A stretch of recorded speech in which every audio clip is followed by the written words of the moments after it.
Greetings, comrades. Welcome to All Power to the People podcast on Grown Folks Talking, Express Yourself Internet Radio via the Huddle Team app. We meet every Sunday at 12 p.m. Eastern Time. We discuss local, national, and global events that impact the material conditions of the people and provide viable solutions. We are here to find those tired of the way their lives are socially constructed. As Panthers, we use dialectic materialism. As Dr. Huey P. Newton stated, power is the ability to define phenomena and make it act in a desired manner. From combating the housing crisis to police patrols, we are the vanguard in place to serve our communities.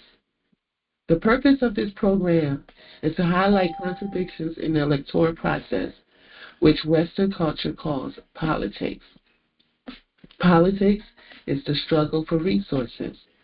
Participating in America's electoral process has only taken resources from the people and handed it to the oligarchs and the professional managerial class that serve them by maintaining the status quo through coercion. We know that power lies with the people, and it is our duty to organize and educate the community so that they can fight for their own liberation. So please, join us every Sunday at 12 p.m. You can join by downloading the Huddle Team app, join online, or call in. The app and joining online is free, but if you call in, standard messaging rates may apply. Links to the show will be provided in the caption.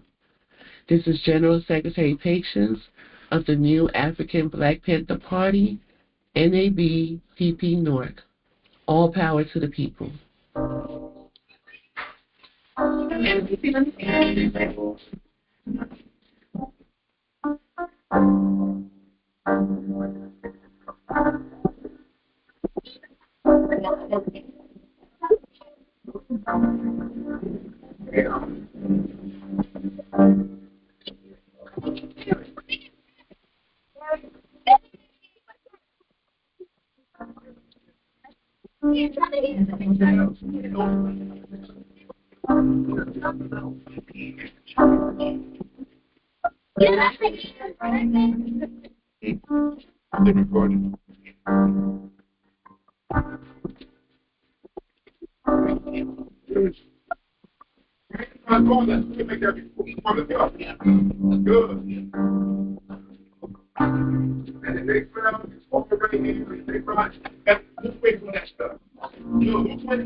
A party that gardens together. This is the People's Garden. We are setting up. From help of our good friend, Sergio, part of the United Panther Movement. The United Panther Movement are those who believe in our 10-point program, which is basically providing services to the community. Free breakfast program, free food program, free health clinic, pig patrols, and we have programs for the kids, after-school programs, summer camps. We do all of this because we understand the importance and the needs of the people. So we're planning the community garden. This is the garden for the people. But we need help. We need help from you guys. So join the United Panther Movement. To learn more, contact General Secretary Patience at 862-283-9917 or email patiencerow@yahoo.com. That is AACENCERO@YAHO.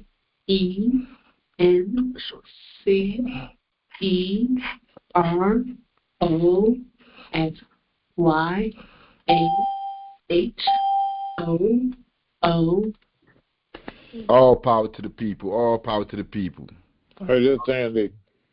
All power to the people. Welcome to All Power to the People on Grown Folks Talking. Express yourself. I hope everybody's having a good Sunday so far. We're going to have some fun. We got a lot of information. A lot happened during this week, so we're going to get into all of it.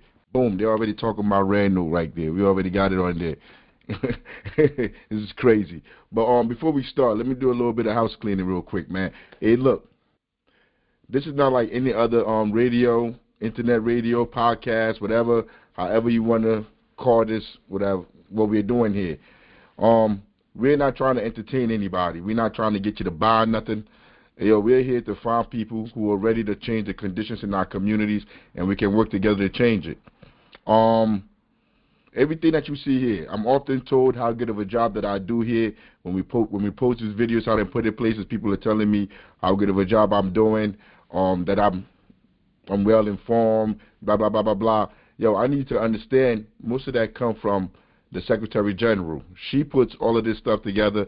I know I've mentioned it before, but it's a team effort to get everything that we're doing here done. I mean, it's a team effort. Like, she has a job. I mean, even the captain, they work too. They go to school. They have a full schedule, and they still take time out of their life to put all these things together for us to do this. Because this is not the only thing we do. We also provide whatever the community needs, from housing, the food, the different things. And all of those things that we do in the community, the people that work in our party do this work. Everything is not Africa. I mean, everything that we're doing here is a whole team, a whole collection of people that do this. And I want y'all to understand, before we even start the show, whatever you think, at the end of the show, however you think, if you think I did a good job, most of this is on the work of General Secretary. I mean, she works long hours. Man, I'm going to go into it. She works a whole day. She commutes from Jersey to New York, and she works, and then she comes home, and then she helps people with housing. She's on the phone all night till we go to sleep, or she's on the computer working, trying to put this show together, or helping people with their resumes, helping people with their housing, she does every day. This is her way of life when she comes home. I mean, this is the sacrifice that she makes every day. But the more we read, what we read today, what we're talking about today, is going to give you a glimpse into how you can put what we're talking about into practice, because that's what she does every single day. The same thing I do, the same thing the other comrades do. I mean, and I hope Gio is here. I mean, because I wanted to talk to Giovanni. I mean, he one of the comrades in the party. Like, he's been putting in work. I wanted him to talk about it, talk about his experience, what he's been doing. I didn't see him at the meeting yesterday. I mean, so I don't know if he's here. General Secretary, if you see Gio, let me know he's here. Or somebody text him and tell him to pull up. Okay. Yeah, somebody text him and tell him to make sure he pull up. But we about to go right into it, man. We about to go right into it. Let me play this first video. We did a segment that people liked quite a bit in our last show about the new Chinese TikTok alternative app that a lot of TikTokers are downloading and having a lot of fun with, as a possible TikTok ban looms here in the United States.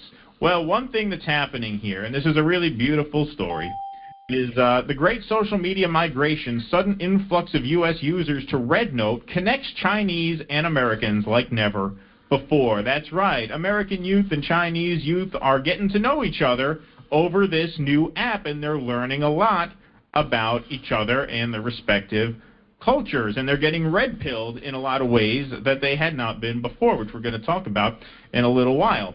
As Supreme Court justices ponder the future of TikTok in the United States, a growing number of American social media users have responded by moving to an unlikely alternative, Xiaohongshu, a hugely popular social media app in China. The app, which means Little Red Book, often shortened by U.S. users to RedNote, surged to the top position on Apple's U.S. App Store on Tuesday. Well, see, Gen Z, if you really want your troll game up to standards, you got to keep calling it Little Red Book. Yes, Russell downloaded it. I downloaded it. Maybe we'll live stream there exclusively when Russ is in China. I think it's an idea. A Xiaohongshu exclusive episode of New Dissidents, yes. That'll be fun. Founded in 2013, Xiaohongshu is one of China's biggest social media platforms with 300 million users, according to research from Qianghua. See, I'm getting good at Chinese just researching this stuff. I feel like it's helping me already. No, yeah, opening up the Red Note, you have all these Chinese lessons. Yeah. You know all these Americans are coming in. Yeah. I was trying to look at my phone because last night when I tried to go into TikTok, it said that TikTok was no longer available. I'm trying to see where I put that picture at, but that's basically what they're talking about. They're talking about TikTok. The TikTok ban is now banned. They done banned it in the United States. You can't go on TikTok. You can't do nothing as we speak right now. It started last night. Last night when I tried to go on there, they had it banned. Let me see. Where's the picture at? Right here. Boom. There go the picture right here. When I went on there last night, that's what it said. I don't know if y'all could see it on the camera. Can you see it? Is it upside down?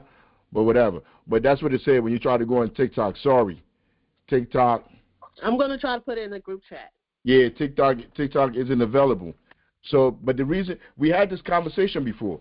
We talked about this about a couple of weeks ago. And we talked about the power of the social media spaces, where a couple of generations ago, people didn't have the ability to talk to each other in real time, to be able to share information. I'm talking about the people. The people were not able to talk to each other. Like you go, like I give the example of slavery. Like I could just imagine during slavery time, my whole family's stolen. They got put on a ship and they got sent across the seas. And then I get some on social media and they telling me, they showing me the whips on their back. They telling me what these people are doing to them. Yo, I would swim across that ocean to come find my family. Yo, the world that we living in today is not the world from before, of yesterday. Yo, you could literally pick up a phone. Yo, I remember when I was in Africa. I grew up in Africa. I remember I used to write my mother. It took months for the letter, whatever, for her to get the letter, for her to write me back. Like, it seemed like I only got one letter every year or whatever. But it took a while. Like, I had to write on that piece of paper, open up the paper, write it. Yo, even she used to send me sneakers. And, like, my size, I had to draw my size. I remember, like, I'm probably like 5, 6 years old. I draw my foot on the paper, and I mail the paper away, and then I got to wait forever. Now I could just call her on the telephone. You could just pick up the phone. You could get on WhatsApp. You could send a message right there on Facebook, anywhere. Yo, these social media platforms, they use them for security, but they have given us the ability to be able to communicate in real time, and that is big, and that's why they're trying to get rid of it. That is why they're trying to get rid of all this. They're trying to get, if they can't police it, they want to get rid of it. And to keep it real with you, I had 80-something thousand followers on TikTok. But they started what they call that? What they call that when they like be suppressing your posts, like they keep denying shadow banning. They started shadow banning me even on TikTok. Like, and what are the things I post on there? I post what's going on in the community. The police beating people up, I post it on there. I mean, the police shoot somebody, I post it on there to show people around the world. Yo, even now I'm on Red Note too. I'm on Red Note. So I post that stuff on there. This is how America behaves. This is the real America right here. Don't listen to what they tell you in the media. So now they banned TikTok, but now people are just going straight over to places like Red Note that are directly owned by Chinese government, whatever. And they get to keep all this stuff that they're saying that they didn't want them keeping, because if you're on TikTok, they get to keep your information. They get to spy on you. You're spying on us. What are you talking about? Everything we do, we're being spied on. But the reason why they want to close all these social media platforms is giving too much power to the people. Too much power. The people are being informed. You can't lie to them before. And I kept thinking about this. I've been thinking about this all week. I usually don't be thinking about no quote from no politician, no American politician.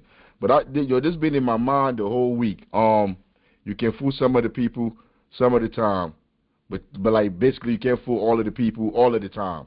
Something that just say Abraham Lincoln said, whatever. Nah, you can't fool the people like that no more. You can't just pull the wool over their eye. Like, you can't go around holding people in prison, telling them, hey, yo, like, you're not going home. You're not going home to your family because we need you to fight fires. You can't sit there. People on death row, they're not guilty. You have evidence to free people on death row, and you let those people sit on death row. You refuse them to go home. Like, people know that stuff. People know what you've done. People know the bills you've sponsored, the people you supported. Everything is out there for people to see. All this stuff is on TikTok. You cannot commit a genocide, killing people, dropping bombs on women, children, people in the hospital. You tell them to leave from one place to go to the other place. When they get to the other place, you drop a bomb on them. You tell them to leave from the one that survived. They leave from that place, you drop another bomb on them. Like, you see it. Like, people see this. Please mute yourself unless you got something to say. You want to chime in or something, you can unmute yourself and chime in, because this is a conversation. We talking here. So if you have anything to say about anything that we talking about, feel free to chime in. I mean, I'm not trying to silence anybody, but try to keep yourself muted while we're talking. Like, it disturbs a little bit. But anyway, yeah. I mean, so yeah, we on red book, and we're gonna go into that, what red note is. We just finished reading Miseducation of a Negro. We went through that whole book. We listened to the audio book, and then we break it down and we talk about it. We're about to do that again. And we're starting with, because when you go to this site, this is the #1 site that everybody been switching on. Let me play the video, because they're going to talk about it, and then we're going to get into it. Yeah, exactly. It's a really great story.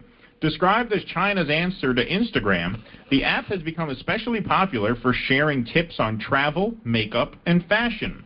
The sudden migration of U.S. users to Xiaohongshu has created an unlikely platform for Chinese and American users to interact with each other. I just want to reassure you that we want to try to find a way to communicate with you, be respectful to your community, one user said.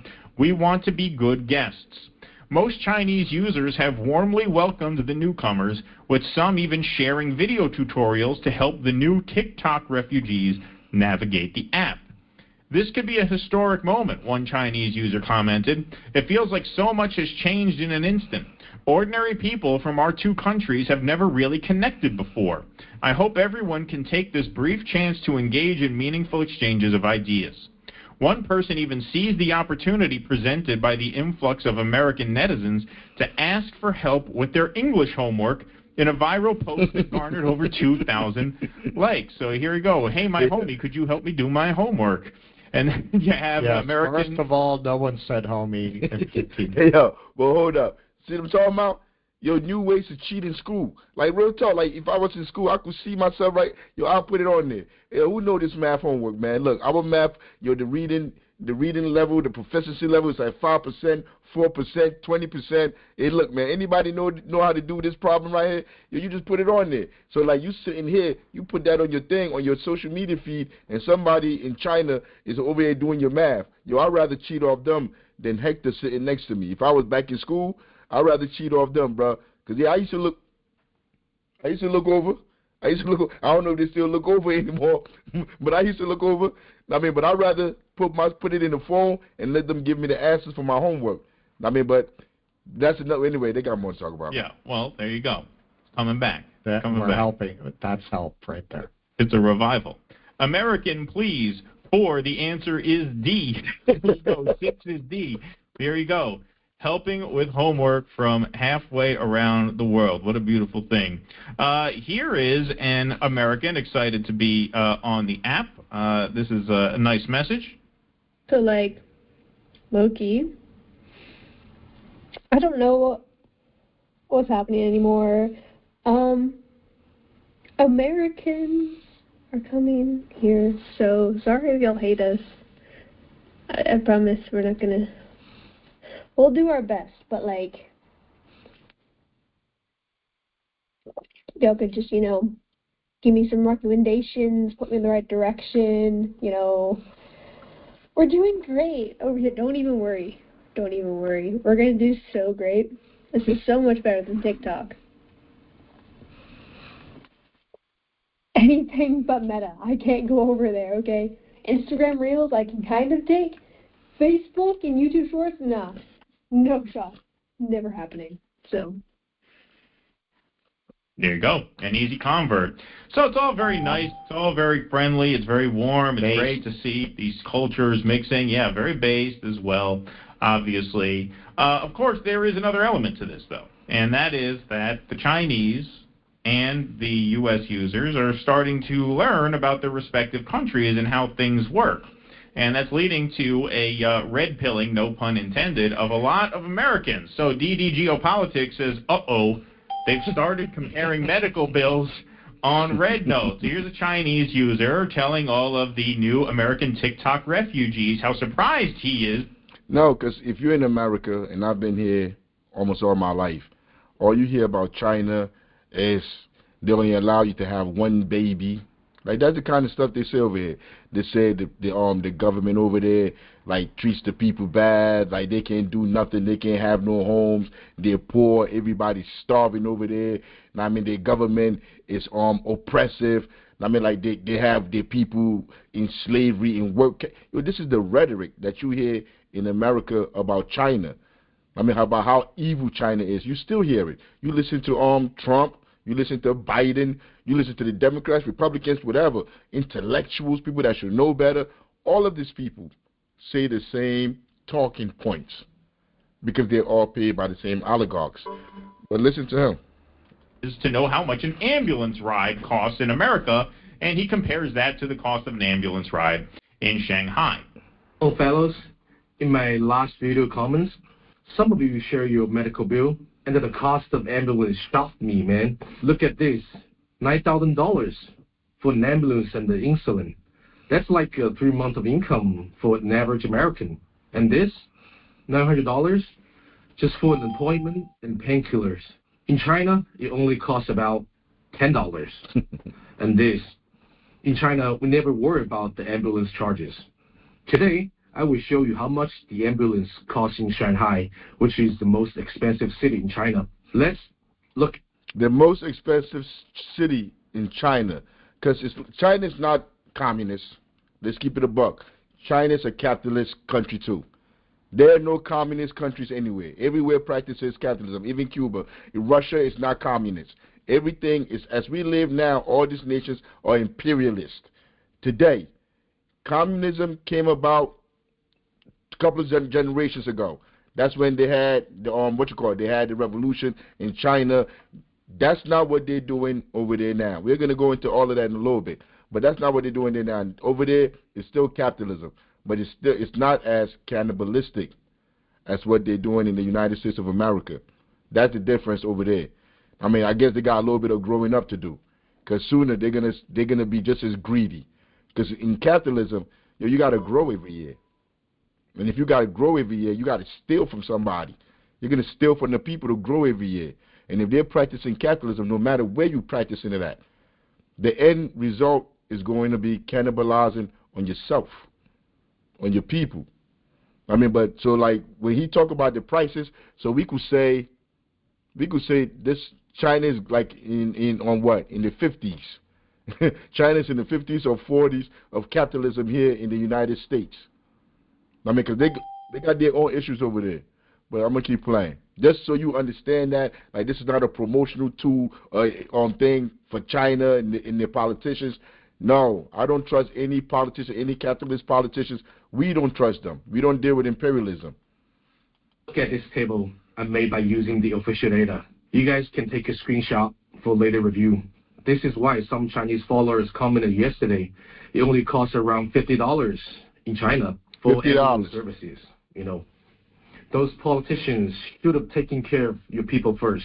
At the end, salute to Luigi and wish the best to you all. Please follow me for more sharings from the other end of the world. Hey yo, you know, you guys are gonna get Luigi in trouble. He didn't do anything. He didn't do nothing. He didn't do anything. He ain't do Get nothing. the kid in trouble. You're gonna get him all messed up. Oh, no, leave my brother alone. He ain't do nothing, man. But look, man. But like you can see how he put a little jab in there, a little stick in there, like hitting him like, yo, your politician should have worried about you instead of over here talking about us all the time, talking about China all the time. I mean, but be that as it may, this app is called Red Note, the little red book. And no, Chairman, Red Note is what Americans named it because they don't. But it's called Little Red Book. But it's translated as the Little Red Book, and I believe as organization, that's how we should refer to this app moving forward. All power to the people. The Secretary General has spoke. This is how we're going to refer to the app from now on. We ain't even going to take no vote on that, and it's done. We're going to call this, we're going to call the app what it's meant to be called, what they named it, Little Red Book. And we're about to go through the Little Red Book right now. We're going, since we left Miseducation of a Negro, we're going into the Little Red Book. This is a space for education. This is a space for education. The first duty of a revolutionary is to be educated. So they're talking about the Little Red Book. Most people not even going to read the Little Red Book that joined this app. They're just going to be like, Little Red Book, Red Note, Little Red Book. But they're never going to go open that book up and read it and see what that Red Book is talking about. Why capitalists hate that Red Book. The purpose of that Red Book. We're going to go through that because in doing that, it informs us. Enlighten us, and it speaks. Matter of fact, once you graduate as a Panther, that's the book you get. That's one of the things you get in your little kit. You get that Red Book because you have to read that Red Book to understand why we're doing what we're doing here, why we are giving our lives, why the Secretary General get up 6 in the morning, go to work in New York, get home at 7 at night, and then gets on her phone or the computer and starts to work for people outside our doors. In our community, to work for the surrounding people in the community.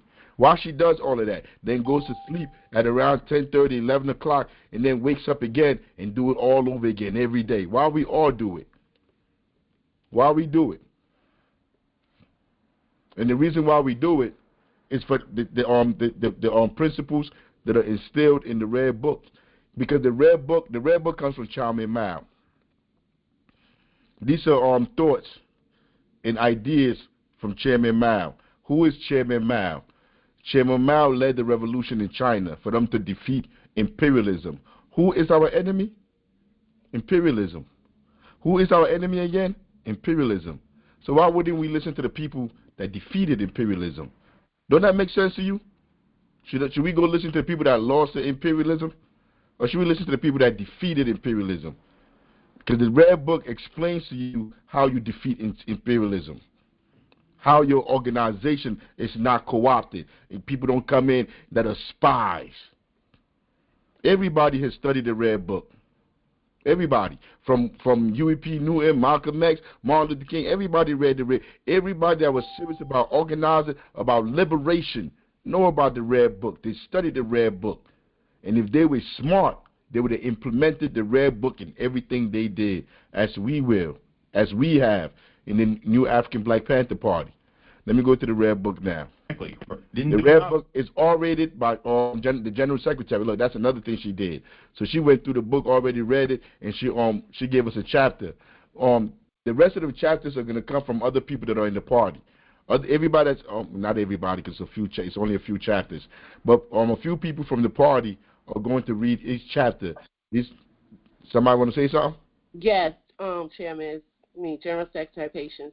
I have put a link to the book in the chat, so those that want to read it on your own or want to follow along.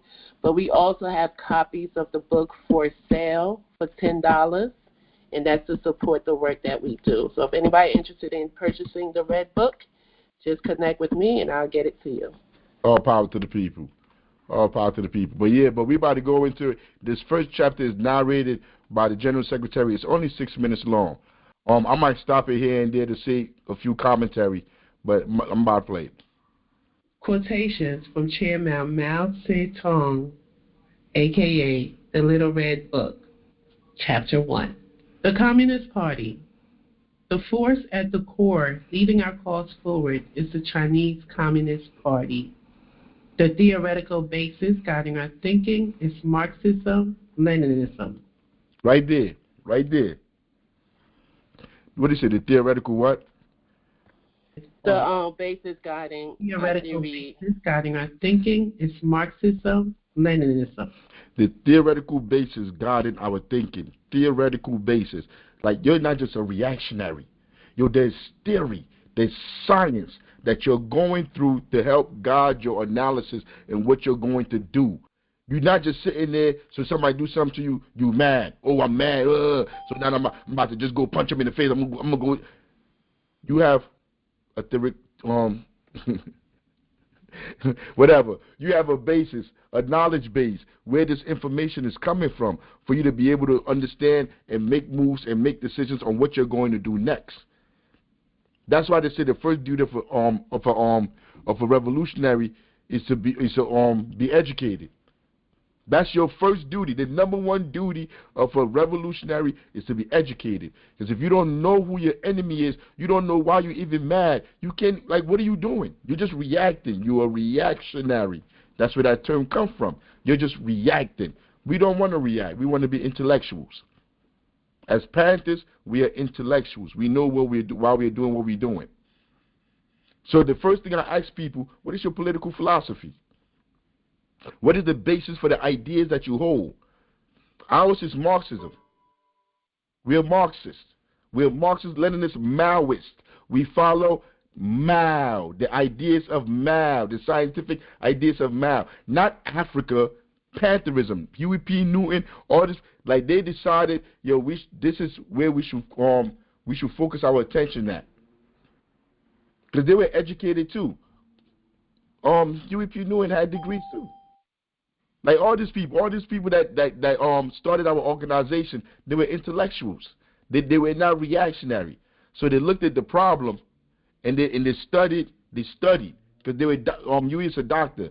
They studied and they formed an analysis on how they were going to deal with the issue. So right from the beginning, he's telling you, we're not reactionaries.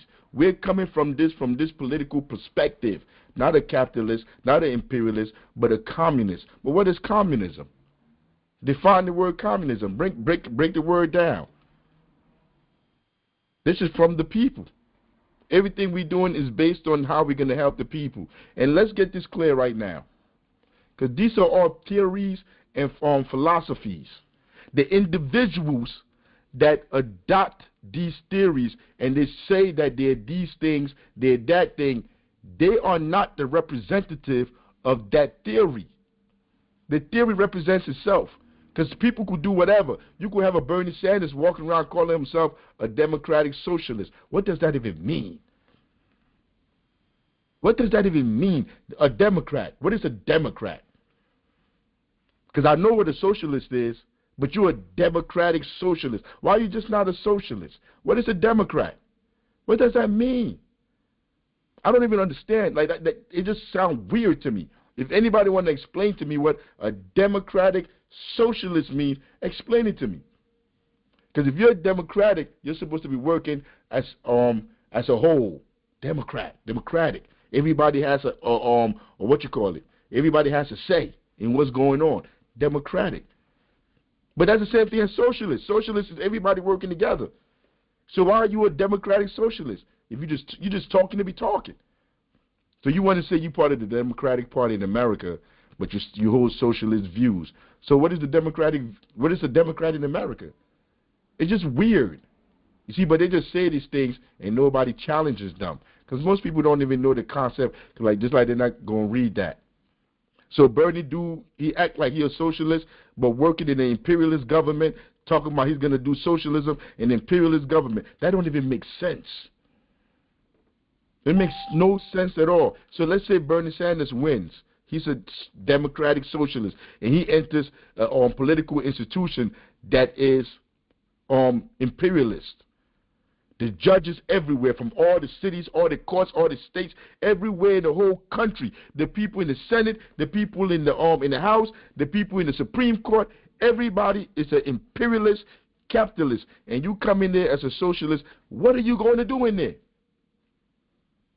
See, but maybe you're just saying that to get people to vote for you to enter those spaces, for you to make money. See, that makes more sense to me. If you're using the ideology and the thinking of communists, if you're using communist thinking, if you're using plain science. But I just wanted you to understand that is where the philosophical thinking comes from. It comes from a place. The reason why he's writing the stuff in this book, it comes from a communist, a people-centered way of thinking. If there is to be revolution, there must be a revolutionary party. without a revolutionary party, without a party built on the Marxist-Leninist revolutionary theory, and in the Marxist-Leninist revolutionary style, it is impossible to lead the working class and the broad masses of the people in defeating imperialism and its running dogs. Remember that term, running dogs. We're going to get to that in a minute.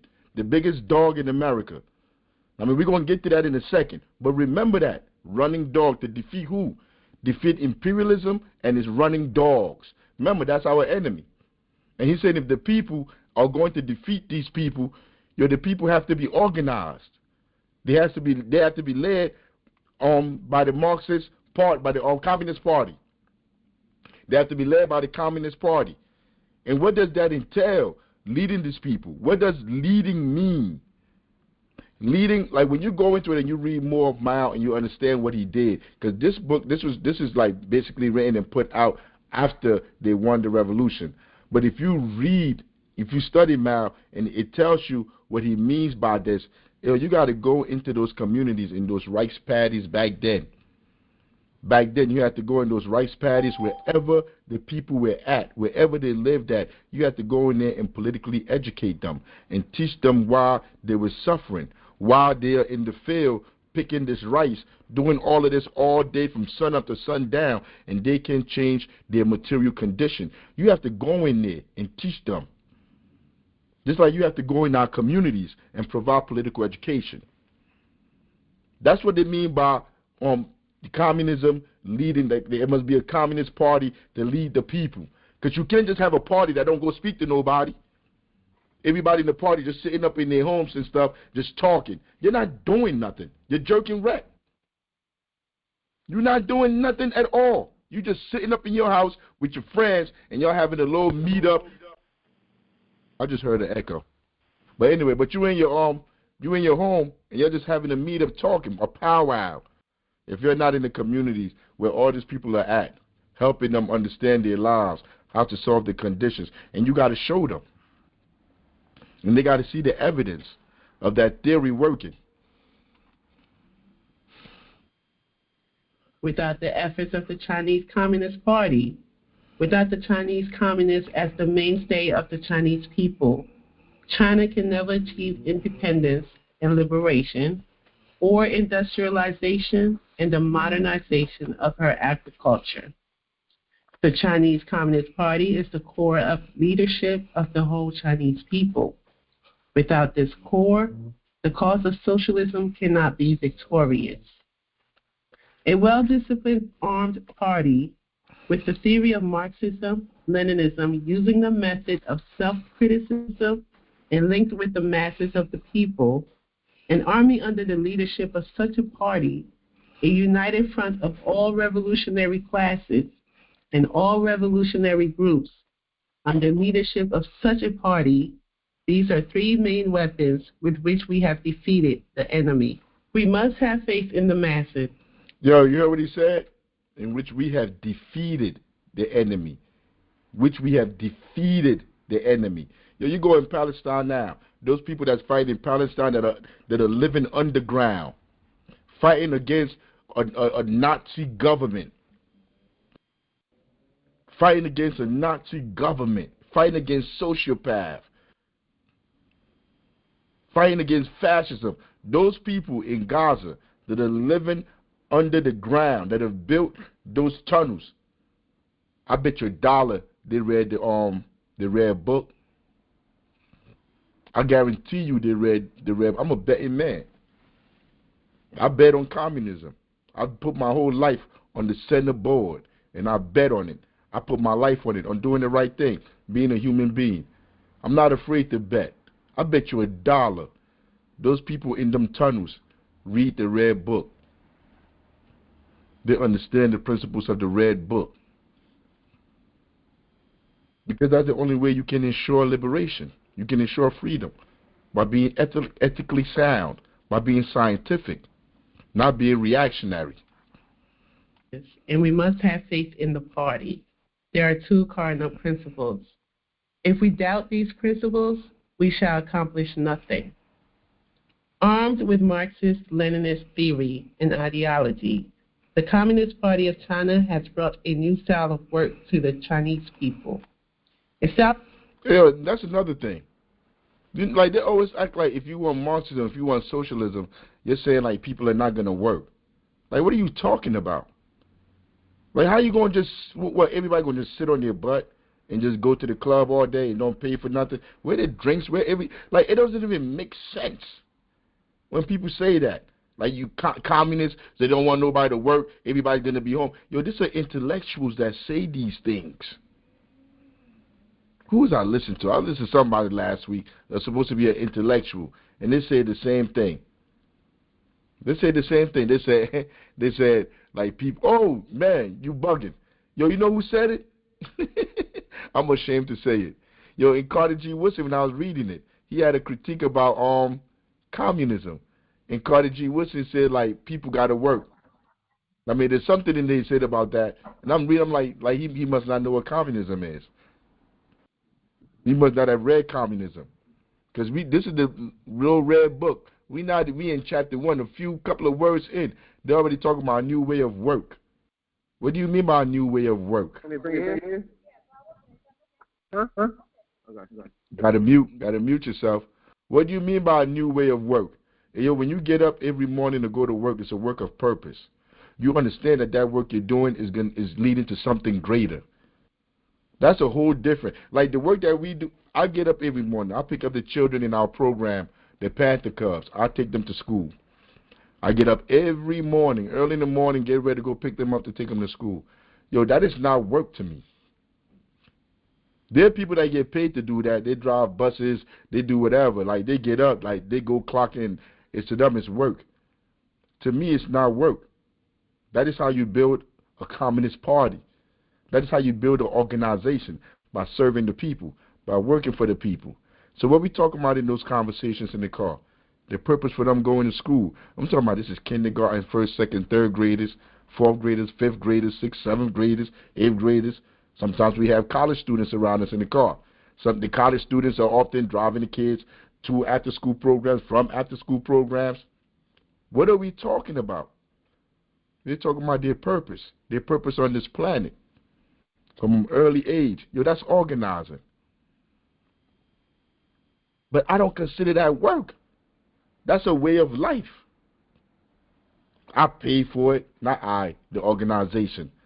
I mean, I say I, like I'm out there like driving, so I say I, but by and large, the organization pay for it. We pay for the gas. We pay for the car to go pick them up. We got to fix the car, because if the car not working, you're not going to be able to take nobody nowhere. You're not going to be able to do nothing. We pay for it. That time that we spend working, serving people, that could be time that we use to make money on our own. Yo, we pay for what we do. We make sacrifices. I mean, we believe in what we're doing. So like I said, I'm a gambling man. I bet your dollar them people in that tunnel had that red book. Anybody that's fighting for their liberation, they got that red book. Work which is essentially entails integrating theory with practice, forging close links with the masses, and practicing self-criticism. No political party can possibly lead a great revolutionary movement to victory unless it possesses revolutionary theory and knowledge of history and has a profound grasp of the practical movement. As we used to say, the rectification movement is a widespread movement of Marxist education. Rectification means the whole party studying Marxism through criticism and self-criticism. We're going to go through stuff on here, and you're going to see stuff where the Democratic Party won't criticize itself. The Republican Party won't criticize itself. But listen to what Chairman Mao is saying. If you've never been introduced to Chairman Mao, you've never been introduced to this way of thinking, listen to what he's saying. What is wrong with what he is saying? What is wrong about studying, knowing history? How is that wrong? Yo, how is that wrong? He's saying, yo, every single member of the party should know what we're doing. Everybody should know. It should be open. If we're reading this little red book as the leaders of the party, the generals should be reading it. The people should be reading it. We should all know why we are doing what we are doing, not having secret meetings, secret private meetings to sell the water away to the town to 2 billionaire couples in Los Angeles. And now when there's a fire, you looking for water because y'all sold the water, the natural resources for the people. Y'all sold it. Y'all sold it to millionaires, to billionaires, to imperialists. That's what the politicians did in Vegas. They didn't come ask the people. They didn't come sit down with the people like, hey, yo, look, man, we about to sell them this water. They're going to be making money off it. They're going to use it to grow their cashews while your house burned down. You ain't had that conversation with the people. But they went inside up there with the senators. They went in there, McCloskey, whatever her name is. I think she's dead now. She was kind of like, she was a living dead. They used to wheel her around up in D.C. She got something to do. I think she the one that enabled them for them to get the water. Her and the rest of the politicians over there sold the water to a billionaire couple. How do you sell water, the people's water, to a billionaire couple? The people pay the taxes for the water. All of it makes no sense. But Mao is saying, everybody got to know. Everybody that's a member of the party needs to know. And you got to go into those rice paddies where they're at. Barefoot, what Malcolm called them, rice eaters. You got to go right in there, talk to them, and teach them, and show them how to liberate themselves. We can certainly learn more about Marxism in the course of the rectification movement. It is an arduous task to ensure a better life for the several hundred million people of China and to build our economically and culturally backward country into a prosperous and powerful one. But what is the rectification movement? What is he talking about? What is the rectification movement? Self-criticism. We can certainly use the whole party. Can I try to answer that? Marxism. No, it's coming in. Give me a second. Criticism and self-criticism. Go ahead. Would it be like those that don't have a hard time following communism or the new social systems that's in place? They like re-educate them instead of like killing them and getting rid of them. All power to the people. By and large. But you do it by studying. You do it by studying Marxism, by critiquing it and critiquing yourself in it, in the society. By critiquing the society. He about to say it. But by and large, what you said. We can certainly learn more about Marxism in the course of the rectification movement. It is an arduous task to ensure a better life for the several hundred million people of China and to build our economically and culturally backward country into a prosperous and powerful one with high level of culture. Don't we suffer from that? Lower level of culture? Don't we suffer from that? Our culture. What is our culture? What is our culture as people? People in America. I'm not even going to say just black people. They're like, what is our culture? Individualistic, materialistic, hypersexual, selfish, sociopathic. That is the culture that I see. I mean, a sociopath, when you're able to remove yourself from the conditions, the stuff that's going on, when you could have a double mind, like you could see it. You could see somebody outside, poor, begging for food, out there begging, and you could just turn your face, and you could just act like you don't see it. This is how they've groomed us to be. Every single one of us. Because we all drive by these people sleeping. You go down to Penn Station, they're sleeping under the, under the highway. Under the train thing. They're sleeping right there. And we can just look away. All of us. Every day people walk past. Millions. Just walk past looking away. There's something wrong with you.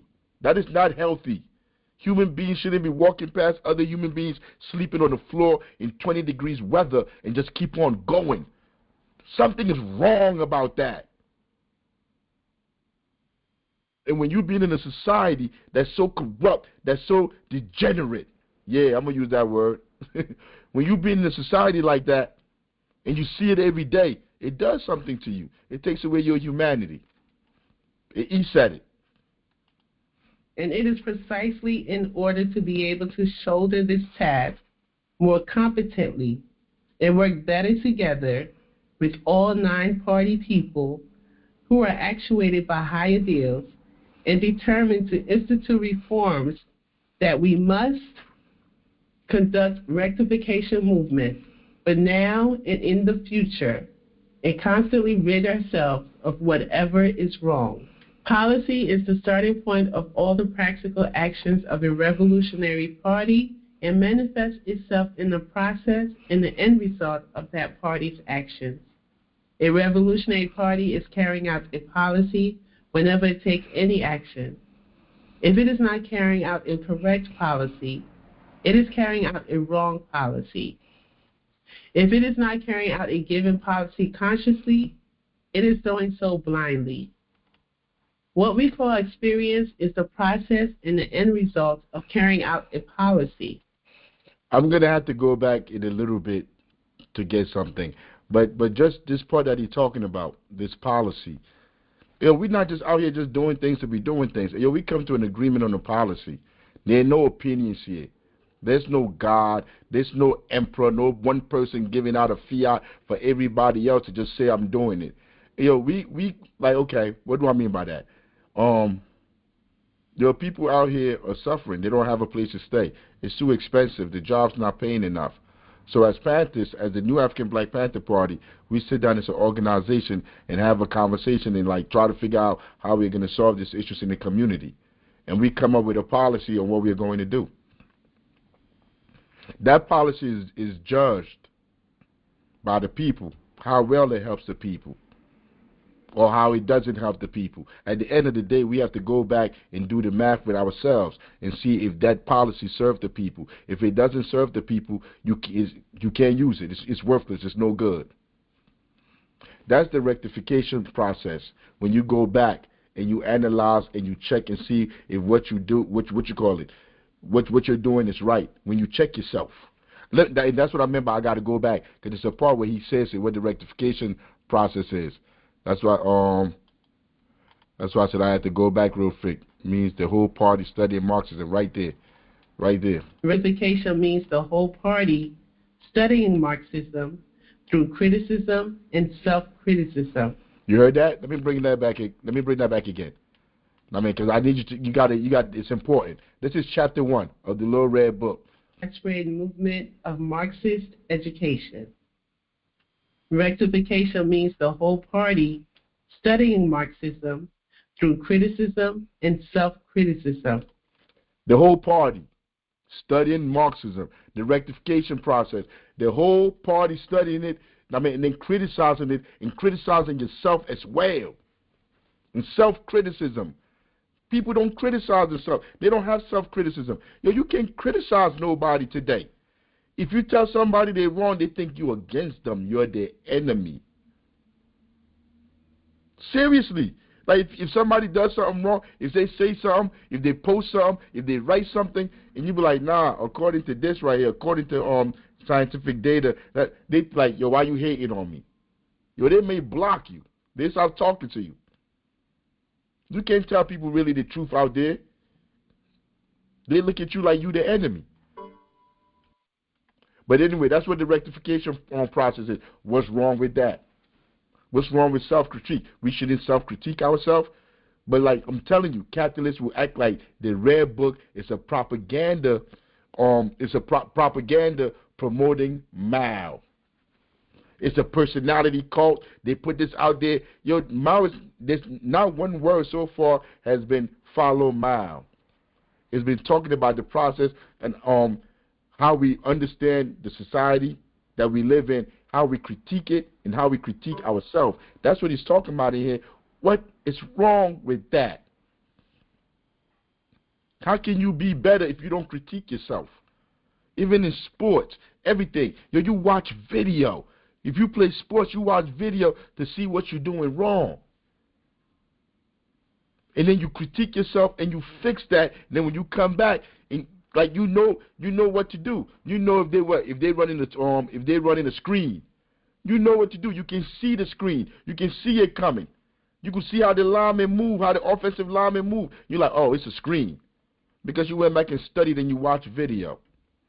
And it's the same process in educating yourself. The same process.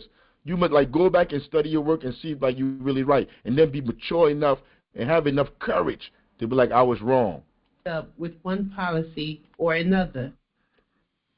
Therefore, before any action is taken, we must explain the policy which we have formulated in the light of the given circumstances to party members and to the masses. You hear that? Otherwise, before any policy, anything is, there's no secret rooms. Yo, before anything is done, the whole party got to understand what's going on. Yo, that's why you carry the red book. The whole party, every single individual in the party got to know what's going on and why we doing it. Party members and the masses will depart from the guidance of our policy, act blindly, and carry out a wrong policy. Our party has laid down the general line and general policy of the Chinese Revolution, as well as various specific lines for work and specific policies.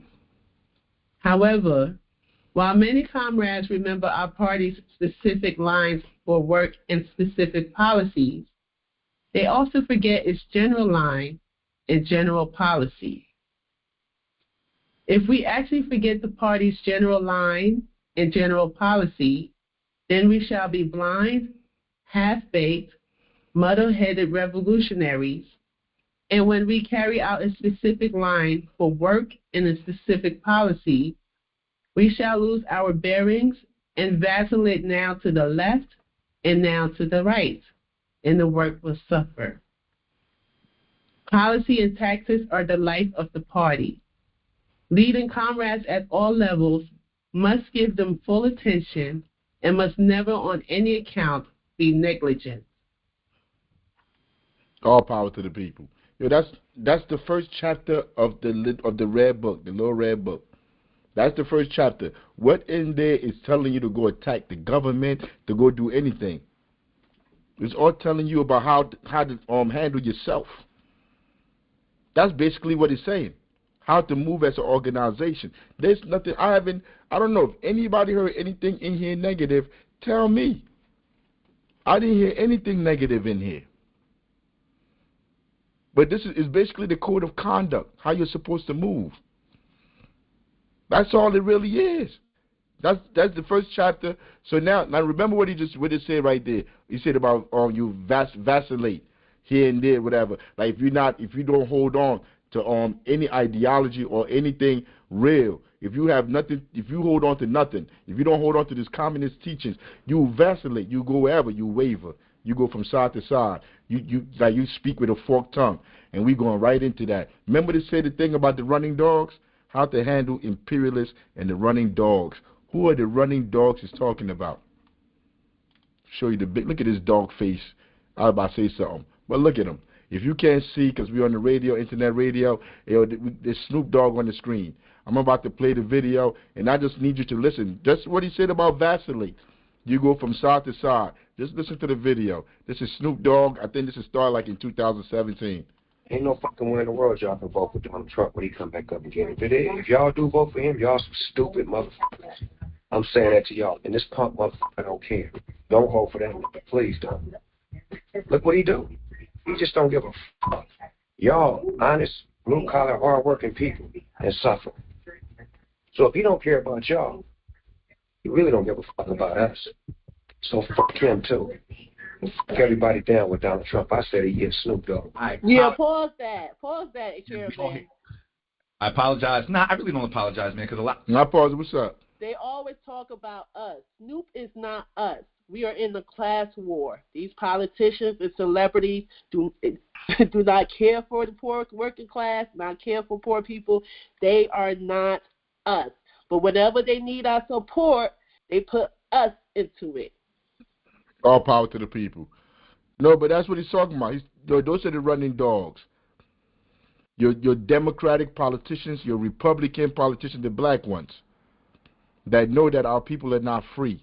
They sit up here, they go all these places, and they act like our people are free. They sit on there, have interviews, they talk, like they move as if our people are free. As if people are not living out here like slaving their lives. Yo, I took an Uber yesterday because the car was in the shop. I had to go get the car at the shop, so I took an Uber to go get the car. The Uber driver that was in the front driving, he's an immigrant from Afghanistan. He came to America in '95. Both his parents had died in the war, and they had him in a refugee camp. And in the refugee camp, he was able to come to America from the refugee camp. His father was killed in the war, and his mother hung herself. And he'd been in America since '95. And we were talking, and he was saying how he drive the Uber, but he also got to do I think he said UPS or something, and Amazon or something. Talking about 2 jobs that he had to that he was holding, and we was having a conversation because I told you I'm a Panther 24/7. Stop bringing the Wendy's cup, like that's why I put it over there. But we talking all the, we then I put it in that cup, in that glass cup. But we talking in the Uber, and like we're talking about how we're catching hell out here, how hard it is out here. And Snoop is here talking like we catching hell just under Trump.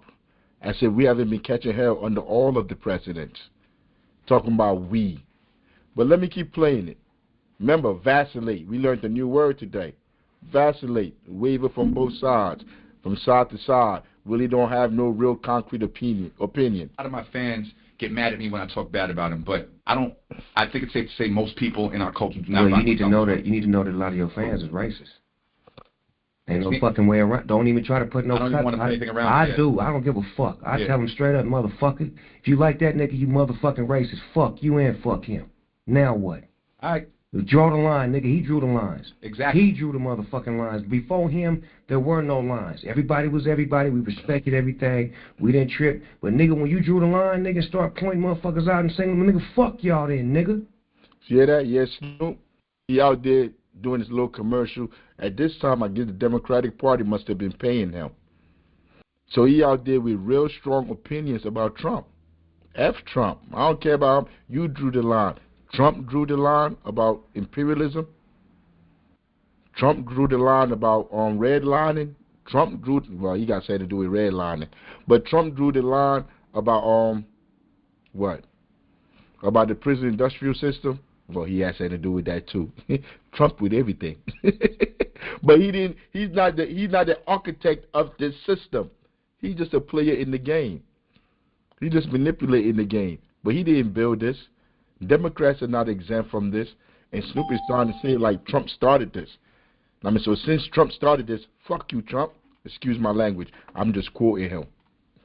Yeah, that's how I feel. You win them. If you're just tuning in with Kanye too, Trump. nigga. Don't forget about him too. Fuck you too. Which one of you jigaboo ass niggas? Yeah, you heard him say Kanye too, right? Just remember that. I'm gonna be the first one to do it. I'm waiting. I'm gonna roast the fuck out of one of you Uncle Tom ass niggas. Which one of you niggas gonna do it first? You. I'm the one that's performs for himself. Yes, we be. My mother. Hey, Rose, man, you playing to win tonight, man. You sharp as some speed, nigga. What's going on? That's that crypto, see? They let a real crip up in the crypto bomb. Bang, bang. Oh, so. You let a crip into the crypto, whatever he said. See him? See him promoting the gang culture? This is Snoop. He probably won NAACP awards. This is supposed to be somebody that's put out there. People are supposed to try to be like him. They will call him a leader and an activist. Yo, people come on here and argue you down about what Snoop done for the black people, But after all that stuff he said, vacillate, waver from one side to the other side. Look at him here playing at Donald Trump inauguration, and look at the people that he's playing to. They don't even know his music, yo. And watch how he solves that, because he's an entertainer. He's a court jester. That's what these people are. They're clowns. All these celebrities, entertainers, athletes, they're all court jesters. I mean, to remove your mind from studying and understanding who's causing the pain in your life. Go watch them football games. Go watch them basketball games. Don't understand. Don't read the red book. Don't read and find out what communism really is. Don't understand what capitalism is. This is capitalism. Snoop right there, what you're seeing right now, dude like 80. But he's been allowed to be, he's been platformed since I was a child for him to be in this space, for him to push nonsensical, ignorant ideas out to the masses of the people. Look at them. Listen to them.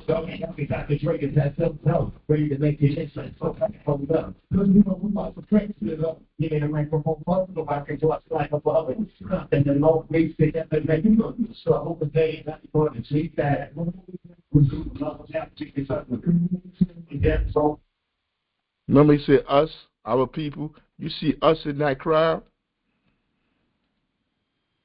The people that he was just talking about. Fuck you. Y'all started this. Fuck them. Fuck them. All that stuff he was talking about. Look, he out there. How much they paid him? 250, 100, a million. I don't. Whatever. There's a price tag on all of them. They're all whores. We got to keep it a buck with ourselves. All of these celebrities, all these entertainers, they're whores. Depending on how much you pay them, they'll do whatever you want them to do. All of them. They don't care about their art. They don't care about music. They don't care about our people. They don't care about you. None of it. None of it. They don't care about none of us. These are the running dogs that he's saying we got to deal with. Snoop. These people that lead our people or guide our people or tell our people to trust in these institutions and this government. These people that give them social credibility. Those are the running dogs in our community that we got to stay away from. He's telling you right there. The imperialists and their running dogs. The imperialists hire Snoop. Snoop is the dog. That's what we just read in that first chapter of the Little Red Book. And look at them. But he ain't the only dog. There's a whole bunch of dogs. Kanye, all of them was there. Kanye was there too. You know, everybody think like Kanye on some revolutionary stuff, like, because y'all don't have no political education. I'm not even mad at you. You don't know any better. I didn't know any better at one point either. I mean, so I'm not really mad at you, but you are what you are. You're a political idiot. Look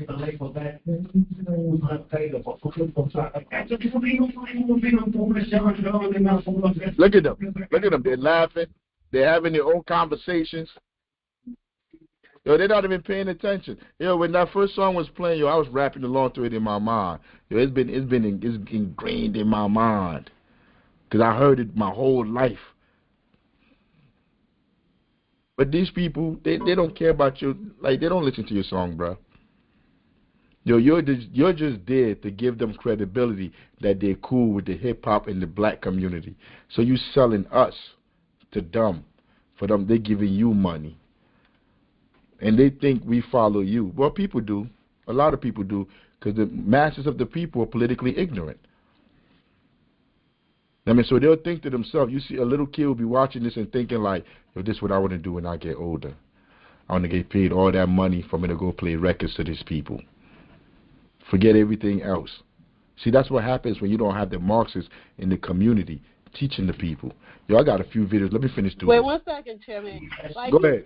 He like damn near pushing 60. He looked crazy in the whole clown monkey suit at a DJ booth with a bunch of white people that not even paying attention to him. But you know how he's gonna get them. Crazy. Yes, it is. But you know how you're gonna get them to pay attention. You already know how you're gonna get them to pay attention.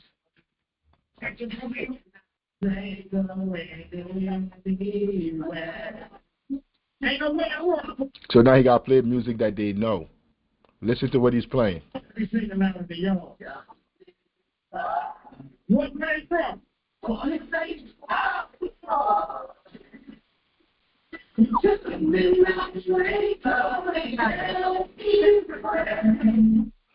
Hey yo, like if you read Black Skin White Mask by Fanon, he says the Negro has no other option but to be white. Once you go through their social construct and they've molded you and you want to assimilate into their society, you have to be white. So look at him singing this song. Who's that? Bruce Springsteen? It's one of the singers. But like he's singing to him. Like look at him. He know the song word by word. Look at him. Look at him. Look at him. Look at that.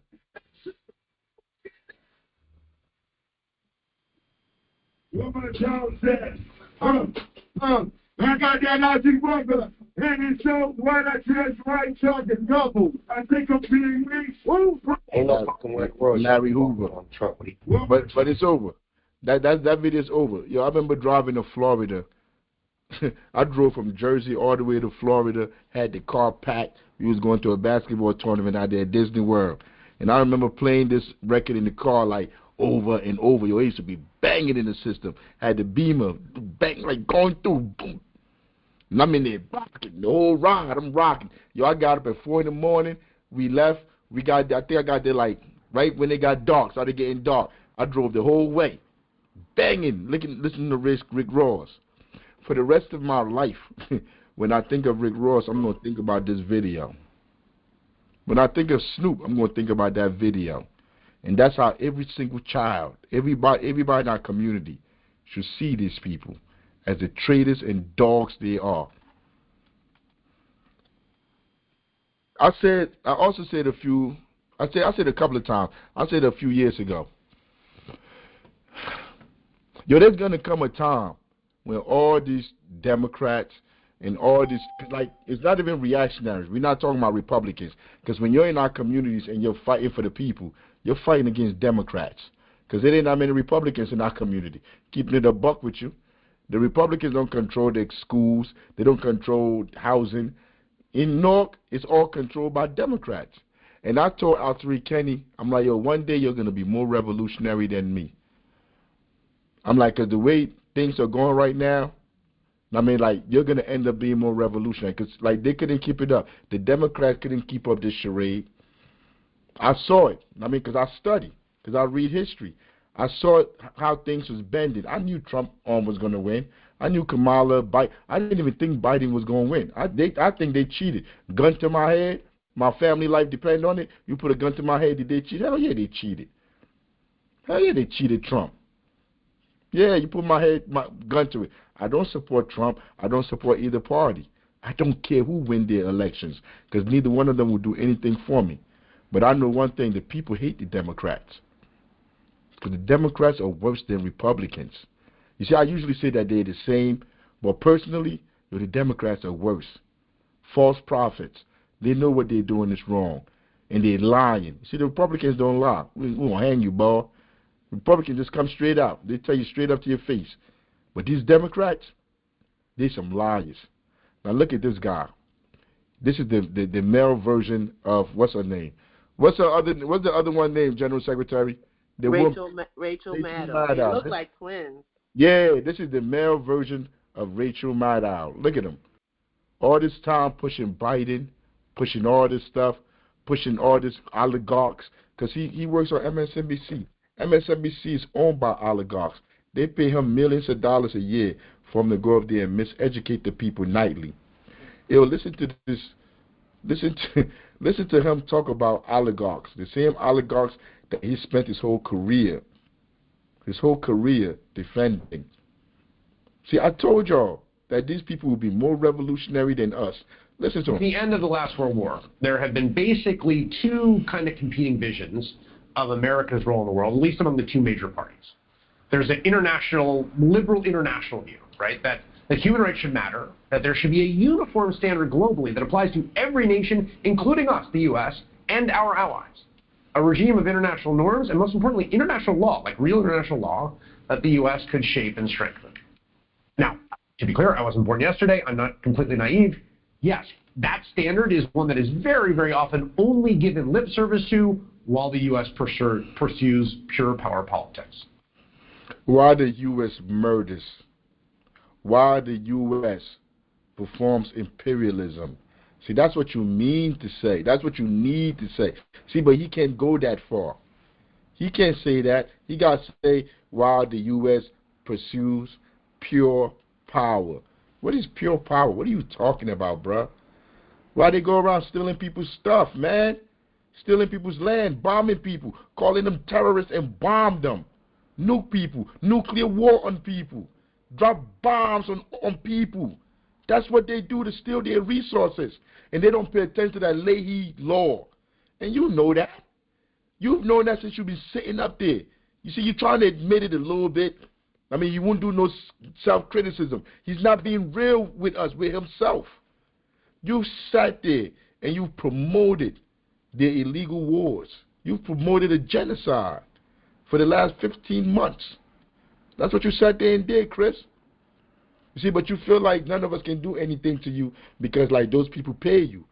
So you work for those people. You don't get, the people can't hold you accountable. Right? The people can't hold you accountable. What are we going to do to Chris? We can't lock Chris up.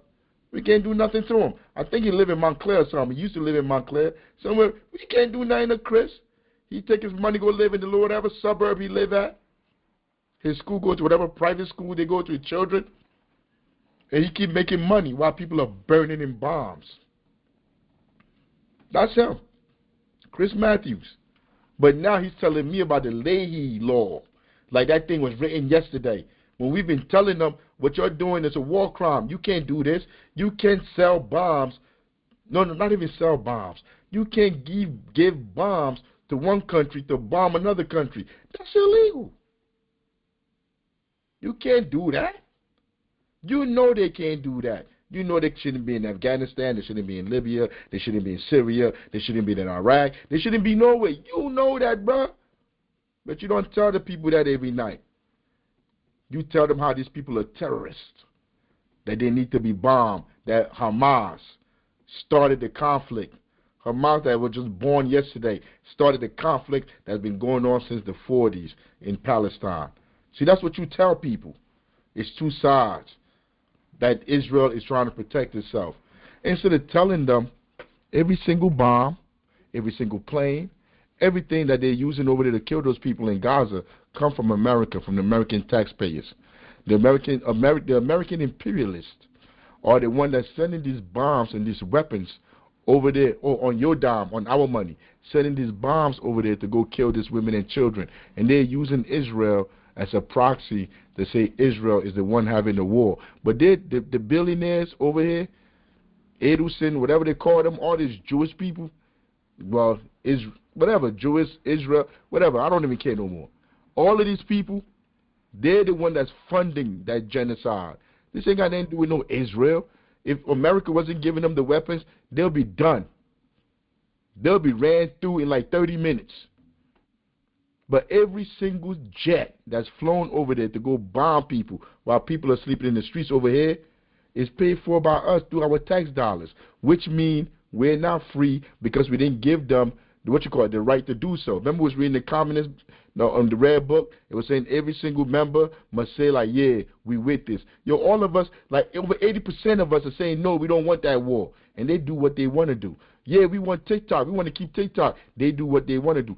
Everything that we want, every single thing that the people want, yo, these politicians do the opposite to benefit the people that oppress us, the imperialists, the corporations, the landlords. You see, we naming names here. We're not just saying they, like there's a boogeyman out there, we don't know who they are. They're you, Chris Matthews, whatever your name is, looking like Rachel Maddow. They're you. You're the enemy. But let's listen to him. I mean, what Poppy say? He chatting. Let's listen to him chat some more. But it is a meaningful and important standard, as is the aspiration towards reaching it, and the people that advocate holding it as a standard. So that's one vision. And then there's a kind of standard reactionary vision, right-wing vision, which is that might makes right. Universal norms are fictions that can never really constrain us. We're the greatest country on earth. And because we are the greatest nation, it's just definitionally impossible for us or our allies to be on the wrong side of international law, which doesn't exist. See that? Everything he's saying is BS. Yo, that's what the Democratic Party been doing. They do it overseas. They do it over here. So we done listening to, Rachel Maddow. Oh, Jesus Christ. Since the end of the last World War. Because this is another video of them talking sounding more revolutionary than us. I don't know if I want to play it. I really don't. Like, look at this one. Which didn't exist until the 20th century, established women's rights, civil rights, immigrant rights. That's the 20th century.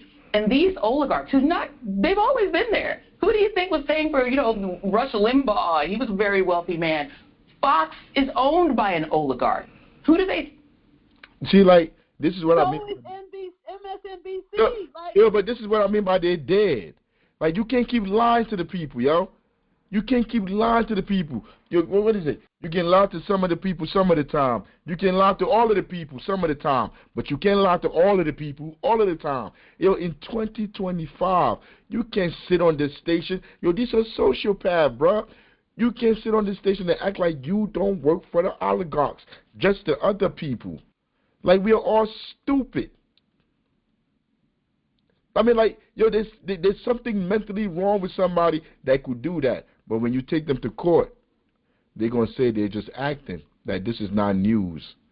Like, you see, you didn't even know that. Most of you don't even know that. That MSNBC, Fox, all these people, they're not considered news. This is entertainment.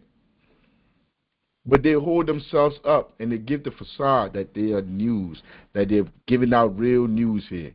But what she's talking about Biden, about his last speech, all these people, we shouldn't know them no more. These people should be thrown in the dustbin of history. They should be showed as the evil people that they were. All these people that work on all of the corporate media stations, they're all bought and sold for. These are all running dogs. They're imperialists and they're running dogs. That's what Mao said. These are all dogs. Chihuahua, pit bull, I don't know what you would call her with the bald head right here. I don't know what you call her all the way. I think that's Jen Psaki. I don't know. But that one all the way over, I don't know what kind of dog you would call these people. But these are all dogs. They're all mutts. Mutts. They're all mutts. But let's go on. So they're talking about oligarchy and what's going to happen, like when Trump come in, like people's free rights, all that stuff is going to be taken away. This happened this week. This is Anthony Abe Lincoln. What's his name, Patience? Bloody Blinken. Oh, Bloody Blinken's last press conference. But Blinken is what is he? What does he serve as? What's his title? He's head of the State Department. He's in the State Department. He do something. For the American government. Yeah, he another running dog. Their titles don't mean nothing. They're all professional liars. There was a point where I cared to know their titles. But their titles are useless. They're all liars. Even them journalists, you see, this is a whole room of supposed to be journalists that are supposed to be holding them accountable. He's speaking for the Biden administration, the Democratic Party. This is their you know how they're saying like Trump is having all these evil people come in the cabinet, all these billionaires, millionaires. How much you think Lincoln is worth? But listen real quick. 300 reporters in Gaza were on the receiving end of your bombs. Why did you keep the bombs flowing when we had a deal in May? We all knew we had a deal. Everyone in this room knows we had a deal, Tony, and you kept the bombs flowing. Why did... So now the journalist is asking them, we all knew we had a deal in May. The same deal, but anyway, I'll just say it. The same deal that Trump made them accept in Israel. The same deal that Trump made them accept in Israel, and he told them, that deal better be in before I come in as president. I mean, that's what he told them. He said that a couple of months ago. I remember him saying that. I remember him saying, Netanyahu could do whatever you want to do, but like, you need to do whatever he needs to do until I get in. So they're having this little swearing-in ceremony on Monday, Tuesday, whatever they're having it. And then, like, over the weekend, they're going to make sure that deal is put through. But Trump sent people out there to go tell him that. First they told him, hey, yo, bro, we coming to see you on Saturday. We coming to see you on Saturday to make sure, like, this deal goes through. That's been there since May. I don't know if it was Saturday or Sunday, but it was the Sabbath. Yeah, you ain't let me get there. but what you call it? But yeah, so like what you call it? So they called them back. Netanyahu people like, nah, we can't meet, it's a Sabbath. We don't meet on the Sabbath. It's a Jewish holiday. They're like, man, we don't care about your little punk out holiday. We gonna meet. They went down there and they got the deal done. Hey, yo, Kamala, by and large, Kamala lost the election because people didn't go out to vote for her that were against the war. If the Democrats, if Biden and them had this deal on the table, and they could have done this all this time, they would have done it. Why they ain't do it for Kamala to win? Why they wait till Kamala lose the day before Trump go into office for the deal to pass? And what Kamala said, she's not changing nothing. She's going to keep the same policy. She stand with Israel. But these are the Democrats that they say are different. That you just listen to Chris Matthews, and he was telling us that that the other side, that there's this other side that's reactionary, the conservative side. They don't believe in this, they don't believe in that. Now this journalist is asking that American politician that work for the people questions about why they didn't take the deal. Let's see how the Democrat politician handle that. Let's see how Democrats handle that. The rules-based order on the mantle of your commitment to Zionism. Why did you allow my friends to be massacred? Why did you allow my friends, other journalists in in Gaza that are out there, recording, like trying to bring us the news of what's going on. He's asking them, why did you let my friends get murdered out there by them bombs? Because this war, that war right there, not war, that genocide in Palestine killed more journalists than any other war that America has ever been in. Think about that for a second. They killed more journalists, not people, not civilians, not enemy combatants. They killed more journalists than any other war ever had. These are the Democrats. These are the Democrats in the war that they were funding. Not the Republicans, the Democrats. And he's asking them, yo, why if we had this deal since May, why you didn't push this deal through? Let's see how they treat him. my friends' homes in Gaza to be destroyed when we had a deal in May? You helped destroy our religion, Judaism, by associating it with fascism. You waved the white flag before Netanyahu. Questions at the end. You waved the white flag before Israeli fascism. We'll have the time to take questions at the end. Your father-in-law was an Israel lobbyist. Your grandfather was an Israel. You see, these rooms are supposed to give the impression that all these journalists in here are from news companies and they're here to report or to question the officials that are in charge of the genocide or this whatever, the war crimes that are committing around the world. Like they put this out there, this stunt. All of this is fake because these journalists, most of them, 90% of the journalists that are in here, they're on the same ideological perspective of the person up there speaking. They want the Palestinian people to be bombed. Most of them work for capitalist institutions, and they have to write something favorable to capitalist institutions, the people that pay them to be there. So they're on the side of murderous Lincoln, bloody Blinken, whatever they call them. They're on that side. Those journalists, so they will say nothing. You see all of them. It's just like when you at work. Ain't nobody gonna say nothing. They ain't trying to lose their job. They're trying to pay their bills. So what is right? Don't nobody care what's right. So they're just standing there while they're dragging this journalist out. Israel lobbyists, are you compromised by Israel? Why did you allow the Holocaust of our time to happen? How does it feel to have your legacy be genocide? How does it feel to have your legacy be genocide? You too, Matt. You smirked through the whole thing. That's his assistant. That's Matt. Let me bring it back. Because this is the Matt. You see them all in Newark. Like, these are the assistants. They smile. They co-sign whatever their boss is doing. Look at them. Look at them. Look at that smirk. Look at the smirk on his face. They smile because they feel like, yo, we can't hold him accountable. Nobody's going to hold him accountable. Is that a black woman? I think that's a black woman. She's pushing people out of the room. So the men are not even doing it. She's the one going over there grabbing the journalists. That's black girl magic. That's black girl magic right there. This is what it means to be inclusive. When they say they're bringing black people in, what's the other word they use? They like we have diversity. No, not DI, not the one that they be using. The inclusiveness, saying about bringing them in, like liberating women, women's liberation. This is what you've been liberated to do. to grab journalists that are speaking truth to power and try to remove them out that room. You have no other choice but to be white. The Negro has no other choice but to be white once you choose to assimilate into this system. See, but that's what Fanon said. But today, I mean, like they're white in their mind. You chose a side. You choose the people or you choose imperialism. You have no choice but to be imperialist if you choose that side. You can't have a conversation with that woman right there. She's not my sister. You can't have a conversation with that woman. You can't have a conversation with most of these people in this room because they already have their minds made up. We're talking about nothing. The whole thing, every day, you smirk through a genocide. Smirk through a genocide. Tireless. Because it is a genocide. I mean, like, I don't know if you remember, all of you remember, like, you used to hate the Nazis. You used to hate the evil people that put people in ovens and cooked them. That's what they used to tell us, to hate them people that put people in ovens, that drop bombs on people, that wanted to kill all these people. But you don't hate him now. Look at him. He's right there in your screen. He's right there in your screen. He's the war criminal right there in your screen. Anthony A. Blinken, whatever. But they ain't finished. They got more people they're going to drag out. Over these many months of negotiation.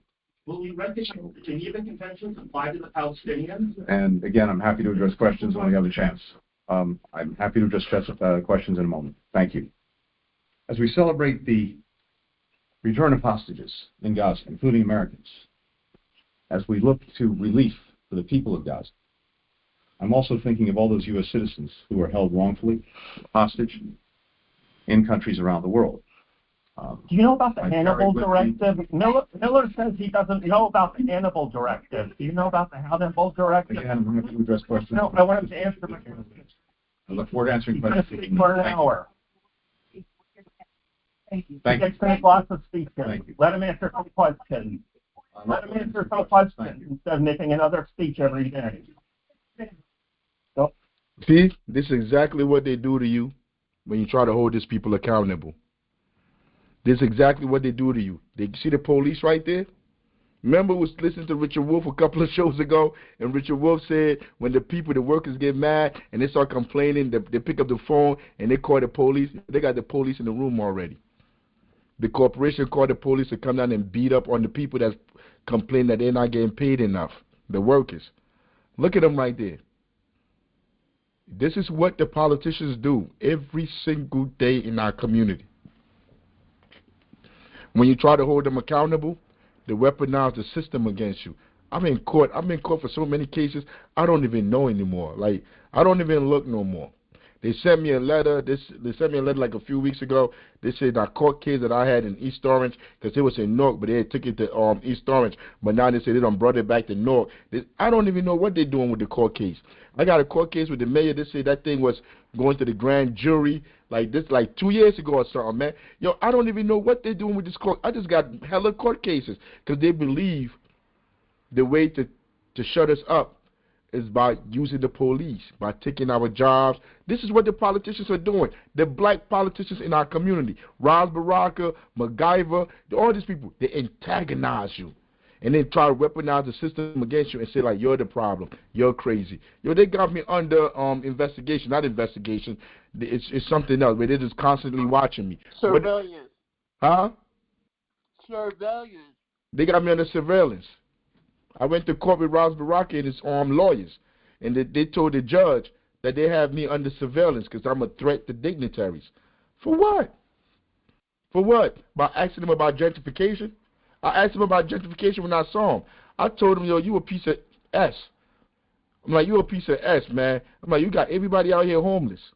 That boy went to court, wrote up the paperwork, said I'm a threat to whatever they got me. I don't care. You can watch me. Yo, y'all been watching me. I don't care. But this is what they do to you when you try to challenge these people that say they're Democrats. Because I need you to understand, these are the Democrats. Because when Trump come in and they do the same tactics, these same people are going to say how Trump is violating the law, how we should all stand up, how we should all fight, and then when they get into power, they do this. But we ain't even finished yet. Let's play it. I want to answer a question. I'm a We're journalist. answering questions in a minute. I'm a journalist. I'm not a potted plant. Everyone will have an opportunity to ask questions in just a minute. Thank you. Miller has explicitly told me he will not answer my question. So when you get in these rooms, right, they pick the journalists that they know are controlled by the corporations that they own. They don't pick the journalists that's really asking them questions. So, bro, it's like, yo, like they already told me they're not going to answer my question. I might as well just get it out on the record. So look who they go grab to come lock them up. Look at them.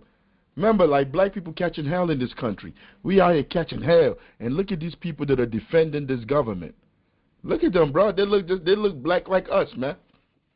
They look like us. Look at them. They're about to go in there and go grab a journalist. First you had the black woman. That's what inclusiveness means. You inclusively become a sociopath, become a war criminal with them, harass and beat the people. Like, this is not a story I'm telling you. I'm making up these things. You're seeing it right here on the screen for yourself. Look how they go drag that old man out in his 60s for asking a question. No greater pleasure in this job than crossing off a list I carry in my pocket. The names of those who have been arbitrarily detained and unfairly held hostage, unjustly held hostage, and bring 1 second, Chairman. the families returning to their loved ones. He tells the officer, you don't want to be on the wrong side of history. You won't be able to live with yourself. Yes, they will, because they've been doing this forever. Yeah. Yeah, he said that just now. The part where he told her to go away, that part passed already? I don't think so. But let me hear that again. I don't know. And bringing them home, returning them to their families, returning to their loved ones. And finally, Get your hands off this me. morning, Get your hands off me. Get your hands off me. Get your hands off me. Answer a damn question. I look Do you know forward about to the answering Handful questions at the end. Directives? Do you know about Israel's nuclear weapons? Everybody from the ICJ. I was sitting here quietly, and now I'm being manhandled. The Hannibal Directive. He said, you know about the Hannibal Directive. Like, I need to explain it to you. The Hannibal Directive is a policy. Remember they were talking about the policy that Mao was talking about in the Red Book, that everybody got to be with the policy, and the policy determines whatever happens after the policy is implemented, that everybody agreed on, determines whether if it's right or wrong. Like, it's success determining if the policy was right or wrong. He's asking them, what about the Hannibal Directive? You see, most people don't know about that. People didn't agree on the Hannibal Directive. The Hannibal Directive is if any Israeli or American or anybody is caught by Hamas or anybody, the Palestinian government, the Israeli government should kill that person. Because that person is better off dead than Hamas or the Palestinians holding them for hostage and trying to get something back. So the Hannibal Directive is whoever that Palestine, Gaza, wherever they have in captive, whoever Israel is fighting against, well, America, Freudian slip, right? Whoever American is fighting against, if they have hostages, like let's say you are doing your own thing, you walking around, you shopping, they grab you, put a bag over your head, and they got you as a hostage. They're saying that they should kill you. They should kill you so they can have you to negotiate with. I'm not cool with that. What you killing me for? I ain't even got nothing to do with what y'all doing. I don't even agree. Yo, I would tell the terrorists straight up, bro, I'm the chairman of the Black Panther Party. Yo, I'm out here pushing for y'all every day. Man, I don't celebrate this government. I ain't with them. You see, but they saying like, so now they may try to let me go and be like, oh, all right, or you on the good side. Yo, we going to let you go. They saying they should kill me. That's Israeli law, the Hannibal Directive. And they killed a lot of people on October 7th, 6th, whatever the date was. They killed a lot of innocent people. I'm talking about the Israeli government, IDF. Bomb people. Drop bomb. That day, once they found out what was going on, they killed their own people, American citizens. It ain't the first time that they've done it. But that's the Hannibal Directive. By 2 or 3 people. You pontificate about a free press. You pontificate about a free press. You are hurting me. Look at Lincoln. Does he look like anybody? Does he look like anybody anyone should be following? Look at these people. No frail cowards. Cowards. If you threw them out there in the world for them to defend themselves or survive on their own without the government protecting them, without them police, he couldn't come up there and come remove that man. He got to use the power of imperialism. See, that's what they tell them.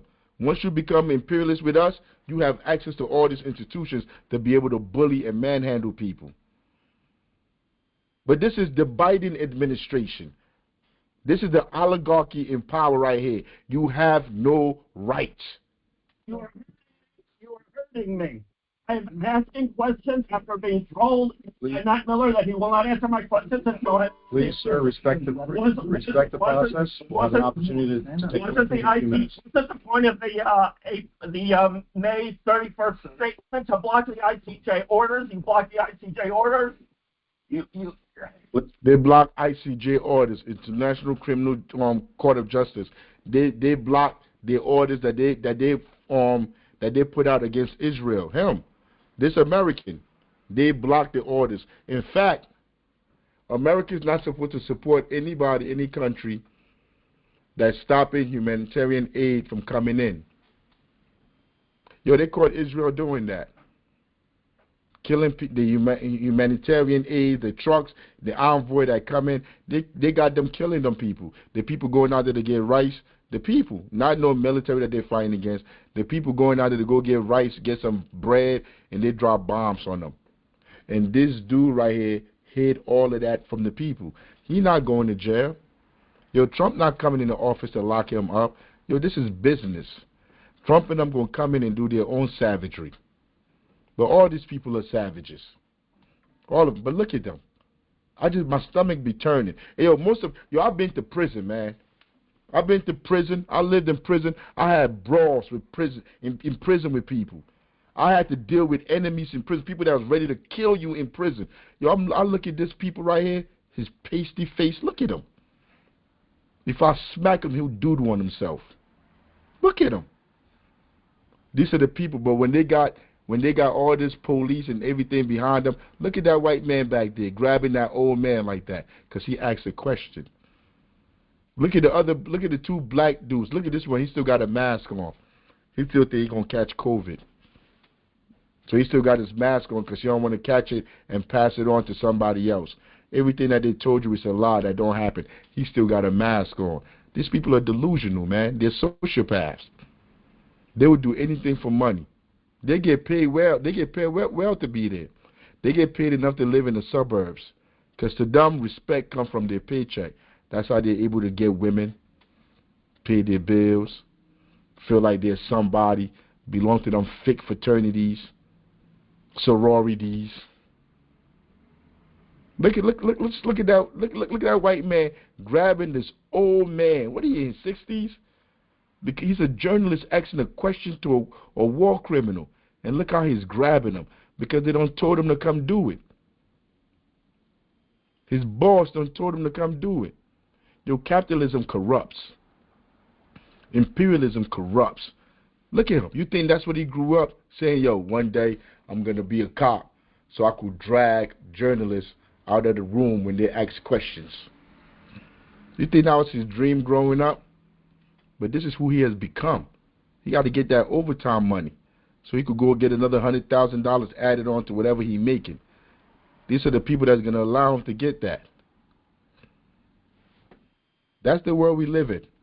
There's no democracy here. And when we're done with this show, I'm going to cut these clips and I'm going to post them on Redbook so they can see for real for themselves. Please, sir, respect the process. Thank you. Everybody from the Amnesty International, the ICJ, take that as well. See how he just stand there? He's going to just stand there for him to leave. While he's telling them, respect the process. Respect the process after everybody's telling you, the whole world is telling you the process that you're doing is wrong and you're still doing, but you're telling me to respect the process. Then he's going to ask him, why are you not in The Hague? Why are you not in The Hague? The Hague is supposed to be for people that commit war crimes. He asks him, why are you not in The Hague? And that the answer is, because this is an oligarchy. There's no rule of law here. There's no rule of law. He's doing what the oligarchs that fund him want him to do. And those oligarchs, by and large, control who goes to The Hague. So only black people go to The Hague, my guy. and determination, and you tell me to respect the process. Criminals, why aren't you in the Hague? Why aren't you in the Hague? Why aren't you in the Hague?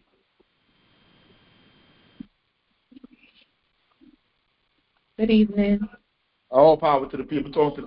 I'm talking to the people out here. I'm not gonna talk twice, so I'm gonna let this play, and I'm gonna just let it play for itself. But this was 2 years ago when the last time I went to the city council meeting in Newark, New Jersey, and I'm addressing the people in the crowd. Because, like, look, we cast our wide net to try to find people that's going to help us do this work. So I'm going to let it's going to speak for itself. All power to the people. Because, like, hey, look, because wherever the people at, that's where the power is at. The power are not in these institutions that have been erected to pull the wool over our eyes as if anything is getting done or will get done. See, what they call this, I'm a sociologist, a historian by trade. What they call this right here, what they're doing, is called open government.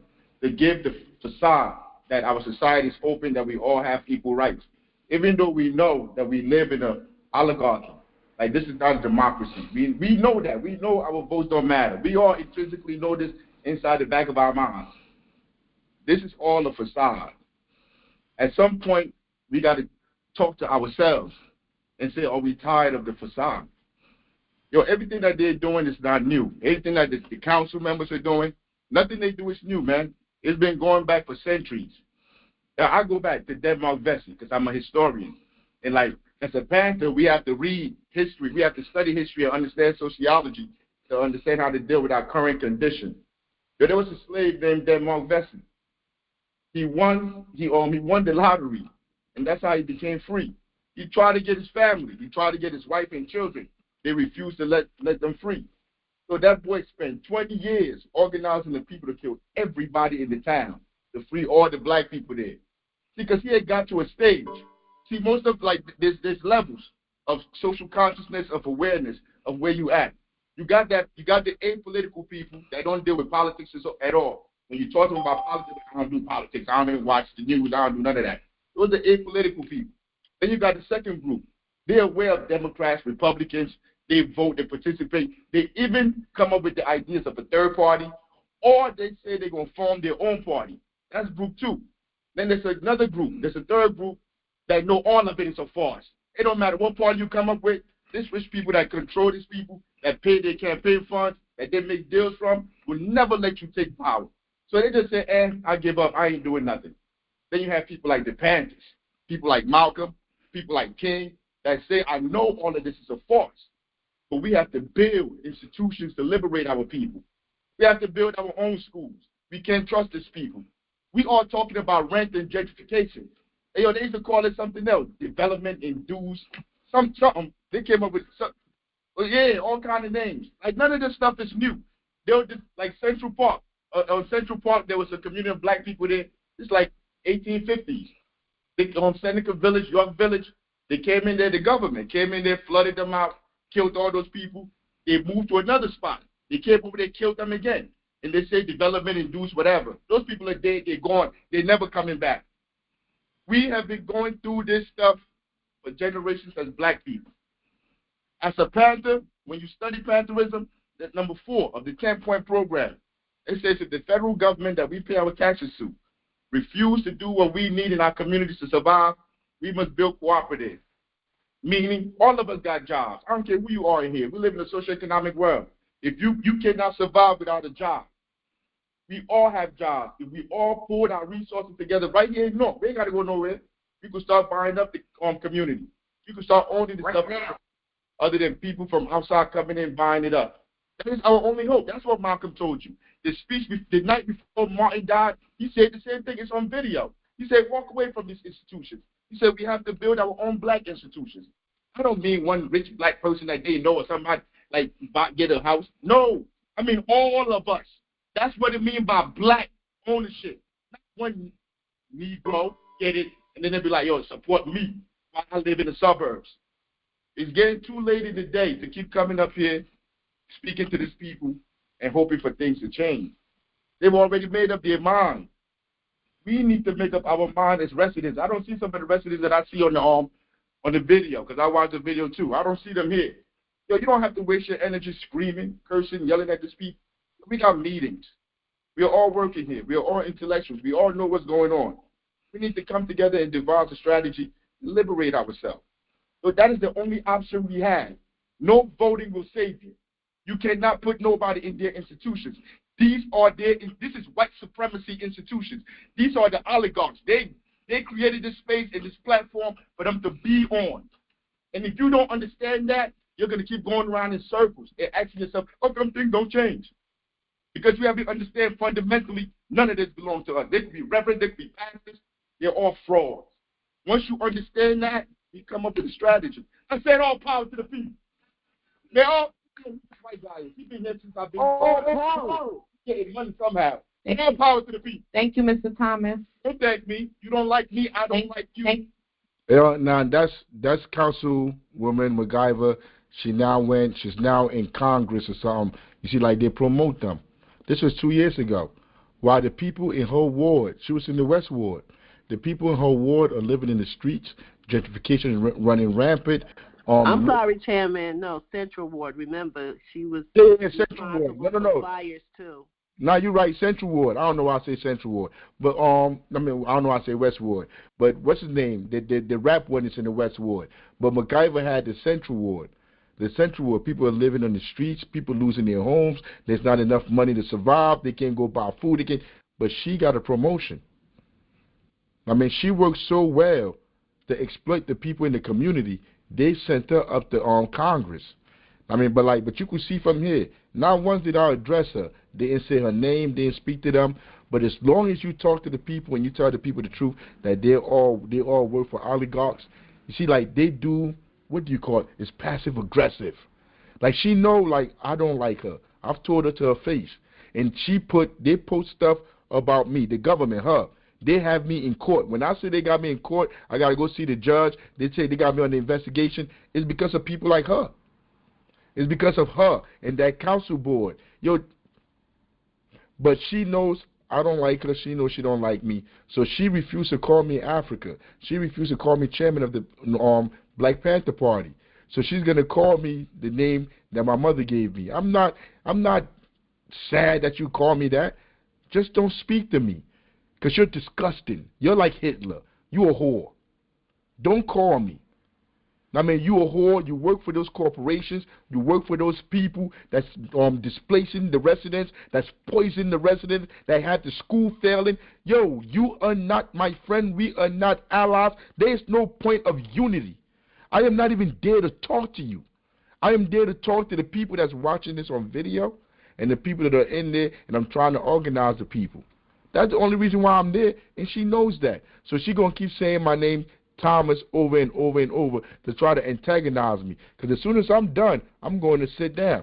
But I'm going to let you watch the rest of it. Watch the rest of it yourself. Thank you, Mr. Thomas. Oh, stop thanking me. Next speaker, Mr. Thomas, please take your seat. Look at her, ugly as hell. Mr. Thomas. Yo, look at her, yo. Please, nobody would sleep with that woman if she didn't have money. Look at her. Look at her. Look at her. Disgusting. Real talk. I don't care. These people are ugly inside and outside. And this is why they do this. Because this is the only way they're going to have power over the people. This is how they're going to be. Look at her face. To her, I keep calling my name. I keep saying Thomas. Like, to them, that's what they do, man. Like, this is how they try to antagonize you. But you think, like that was going to scare me. Yo, this whole episode just gave me a whole bunch of followers. People were calling up, like trying to get involved with what we're doing. You see, that's how stupid they are. Instead of her just shutting up and just letting me talk and go ahead, like not to even give me no notoriety. But she's going to give me notoriety because my name is Chairman Africa. That's what I signed to come up there and speak. But she's going to show that she knows me personally. She's going to show that by saying that. Because I didn't come up there saying my name was Thomas. But she's going to keep repeating it. Thomas, Thomas. Mr. Thomas. You thank me. You don't like me. I don't like you. Thank you, Mr. Thomas. No, stop thanking me. Next speaker, Mr. Thomas. Please take your seat. Please take your seat, Mr. Thomas. Please take your seat, Mr. Thomas. Please take your seat. Please take your seat, Mr. Thomas. Shut up. Please take your seat, Shut Mr. up. Thomas. Yo, real talk. Shut All up. right. Well, you can help yourself outside the chamber. It don't matter. I don't want to be here anyway. Yourself outside the chambers. Madam Clerk, can we go to a quick recess via video? Thank you. You see, usually when they go in the when they go in their recess, they don't show how they go in there and brutalize people. See, but we were prepared because we know what they do. So as soon as they went into the recess, we was recorded. Go in your recess. Mr. Thomas, Mr. Thomas, you can leave the chamber. I didn't do a count on how many times she said Thomas. You can leave the chamber. I didn't do a count on how many times she said Thomas, but they went in their little recess. But watch, we recorded. Please leave the chamber. But they didn't air because they don't air this no more. They don't want to show them dragging the people out. You a savage. You a savage. What you want to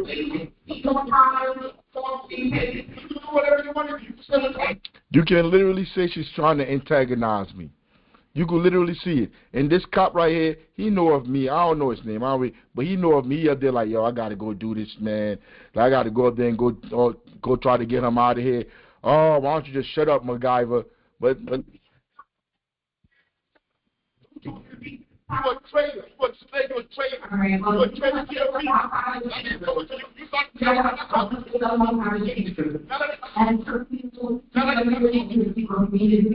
That's what she do. That's what she do.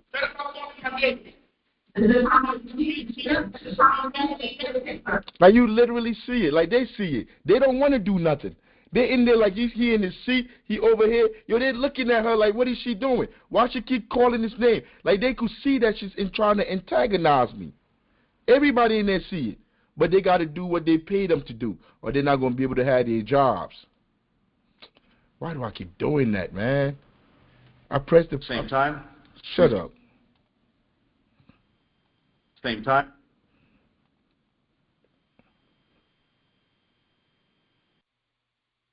Two seconds, Chairman. Go ahead. I just want to say I don't like her neither, and that's it. All power to the people. Nobody like her, my God. No, she's disgusting. She's a disgusting human. all power to the people. But let me try to finish this video.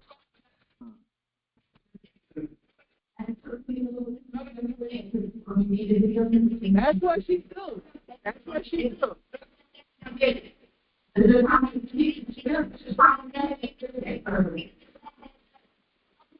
Get him out. He tapped him. Get him out. Yo, he tapped him like, get him out. Yo, man, I don't care. Yo, I don't even want to be there. Yo, me coming here is a duty.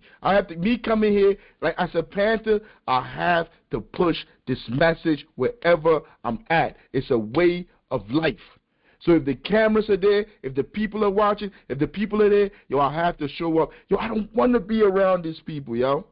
I'm disgusted by these people. These are the worst people our culture can push out. Yo, I don't want to be around them because, like, you can be sucker-free being around suckers. They're suckers. You can't be sucker-free if you're around suckers. So it's like I talk to myself and I go in my head like, yo, just go in here and do what you got to do. Because I'm tired. It's the end of the day. Because they have these meetings at the end of the day when people are ready to go home and go take care of their families, cook, and relax for the next day. I don't want to go. But then I go down there, they do this. Like, they think like I want to be in there. But I'm ready to leave. I'm going to get my money's worth.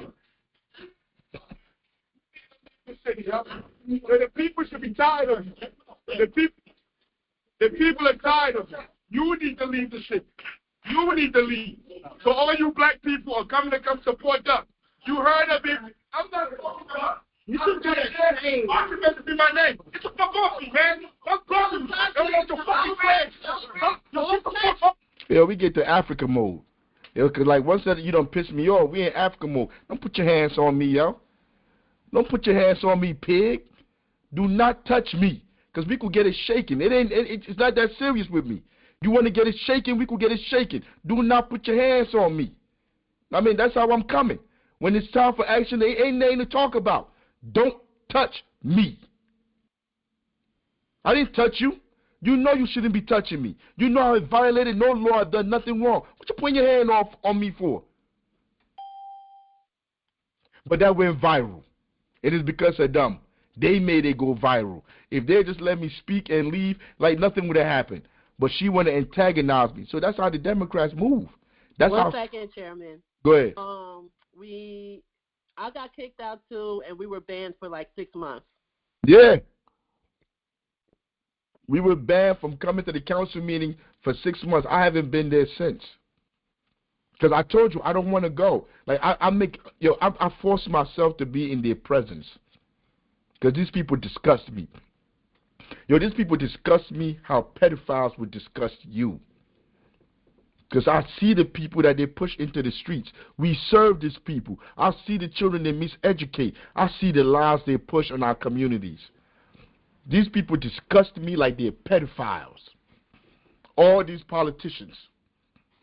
Technically, there are pedophiles and rapists because they're taking from Yes. us. They're Yes. taking our soul, mentally, physically, everything. They're draining our humanity. I feel sick just talking about them. Because these people are the cancer in the community. You telling me you think somebody that's outside selling drugs does more harm to the community than these people? Then you're miseducated. Somebody outside selling crack, selling weed, dope, I don't care what they're selling. They don't have as much power as those people that's sitting up there selling away people's homes. Making sure the companies don't pay you enough to survive. Making the whole community don't know how to read.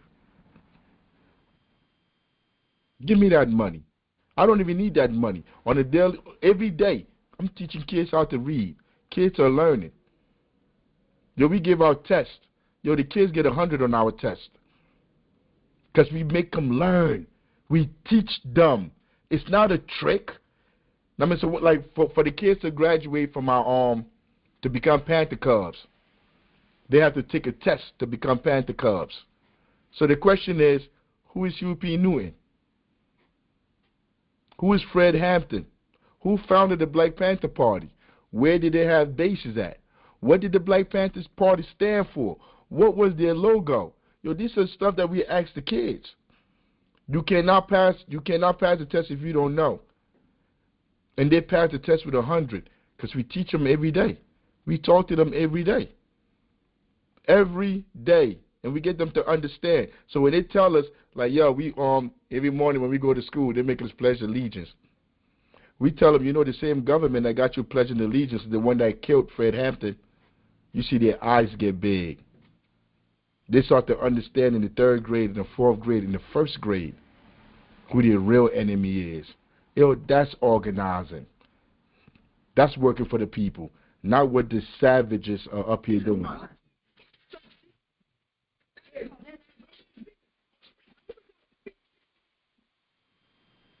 So that's Captain Patience right there. 2023, 2 years younger. She was still a teenager. And she went up there and she addressed them. I wish we had her speech. Maybe we'll post the speech later. We'll have the speech next week.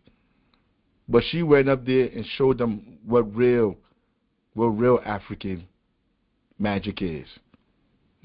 Not black magic, what real African magic is. And she went up there and she told them who they were.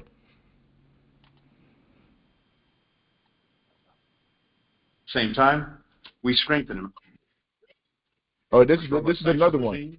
This is the same guy. I wanted to show this too. This is the same guy talking somewhere else, and this is the people speaking up, telling him how they feel about him, and watch them drag her out too. On Iran and delivered on President Biden's commitment.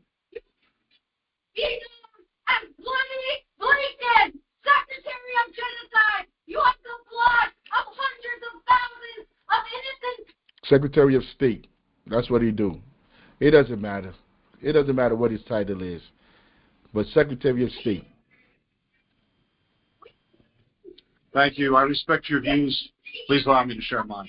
Thank you. See, I respect your views. Please allow me to share mine. You did share them in bombs in Gaza, killing her family members over in Gaza. You did share your point of view. They always do this little sneaky stuff, this little fake, like redirect. Like they're so phony. They're so phony. And then just go back like a sociopath.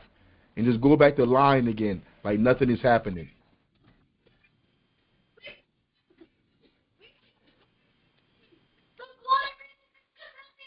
You heard her, they protested in front of his house. They were protesting in front of his house for a while. He built up a gate. The police came and told them to move further away. But there's people out there telling these people, what you're doing is wrong. But like, I would tell her, there's no need to talk to them no more. What are you talking to them for? It's evident. They're going to show you what they're going to do. They're showing you how they're going to move. What are you going to do? How are you going to organize the people to be able to fight back? Because this ain't it. Going over there talking to them, they're just going to lock you up. Look, you a woman. Sister power, girl power. They got one woman here dragging you. They got another black woman here dragging you. I'm telling you, these Felicias, man, I swear to God, like, they're like, they're getting on my nerve more than Karens. You see, Karens be defending their system that protect them. What are you doing there, Felicia? They pay you a little couple of dollars, and you just start dragging people out that's fighting to end a war, a genocide. All because of money. Capitalism is what's the word I want to use? It's cannibalistic? Yeah, it's cannibalistic, but like, she did not grow up wanting to be this person. Capitalism it actually made her less humane. I read that there was a slave narrative book. When you're in high school, they make you read all the slave stories when you're taking like black literature or history or something. You always gotta read about slaves and stuff. But in this slave narrative, they was talking about how slavery not only just changed the people that are enslaved. Like, she's an enslaved person. She becomes what the system want her to be. But it changes the oppressors themselves. It makes them monsters. Like these, like the wives of the slave owners. They're supposed to be these dainty white little lady princesses that, care about Christ and Jesus and all that. But they beat these slaves worse than any slave master you can think of. They were one of the worst culprits when it came to how they handled the slaves. These little lily white women that's supposed to care so much and be religious. But that's what the system turns you into. Monsters. All power to the people. And I'm about to say something. I've been thinking it for a minute. I don't know if I ever said it out loud. I wonder what kind of Negro Harriet Tubman was. I wonder if Harriet Tubman was like that woman right there with that sweater on. Would do anything for this imperialist government. And then they told us, the person they gave us in our history books, and they taught us about when we was little, was somebody that really was out here fighting for the liberation of black people. Because that's what they're going to say about, what's her name? Kamala Harris, that she was fighting for the people. That's what they say about her. The first black president. Like that's the lies they tell. But that's neither here nor there. Let's continue. Just thinking.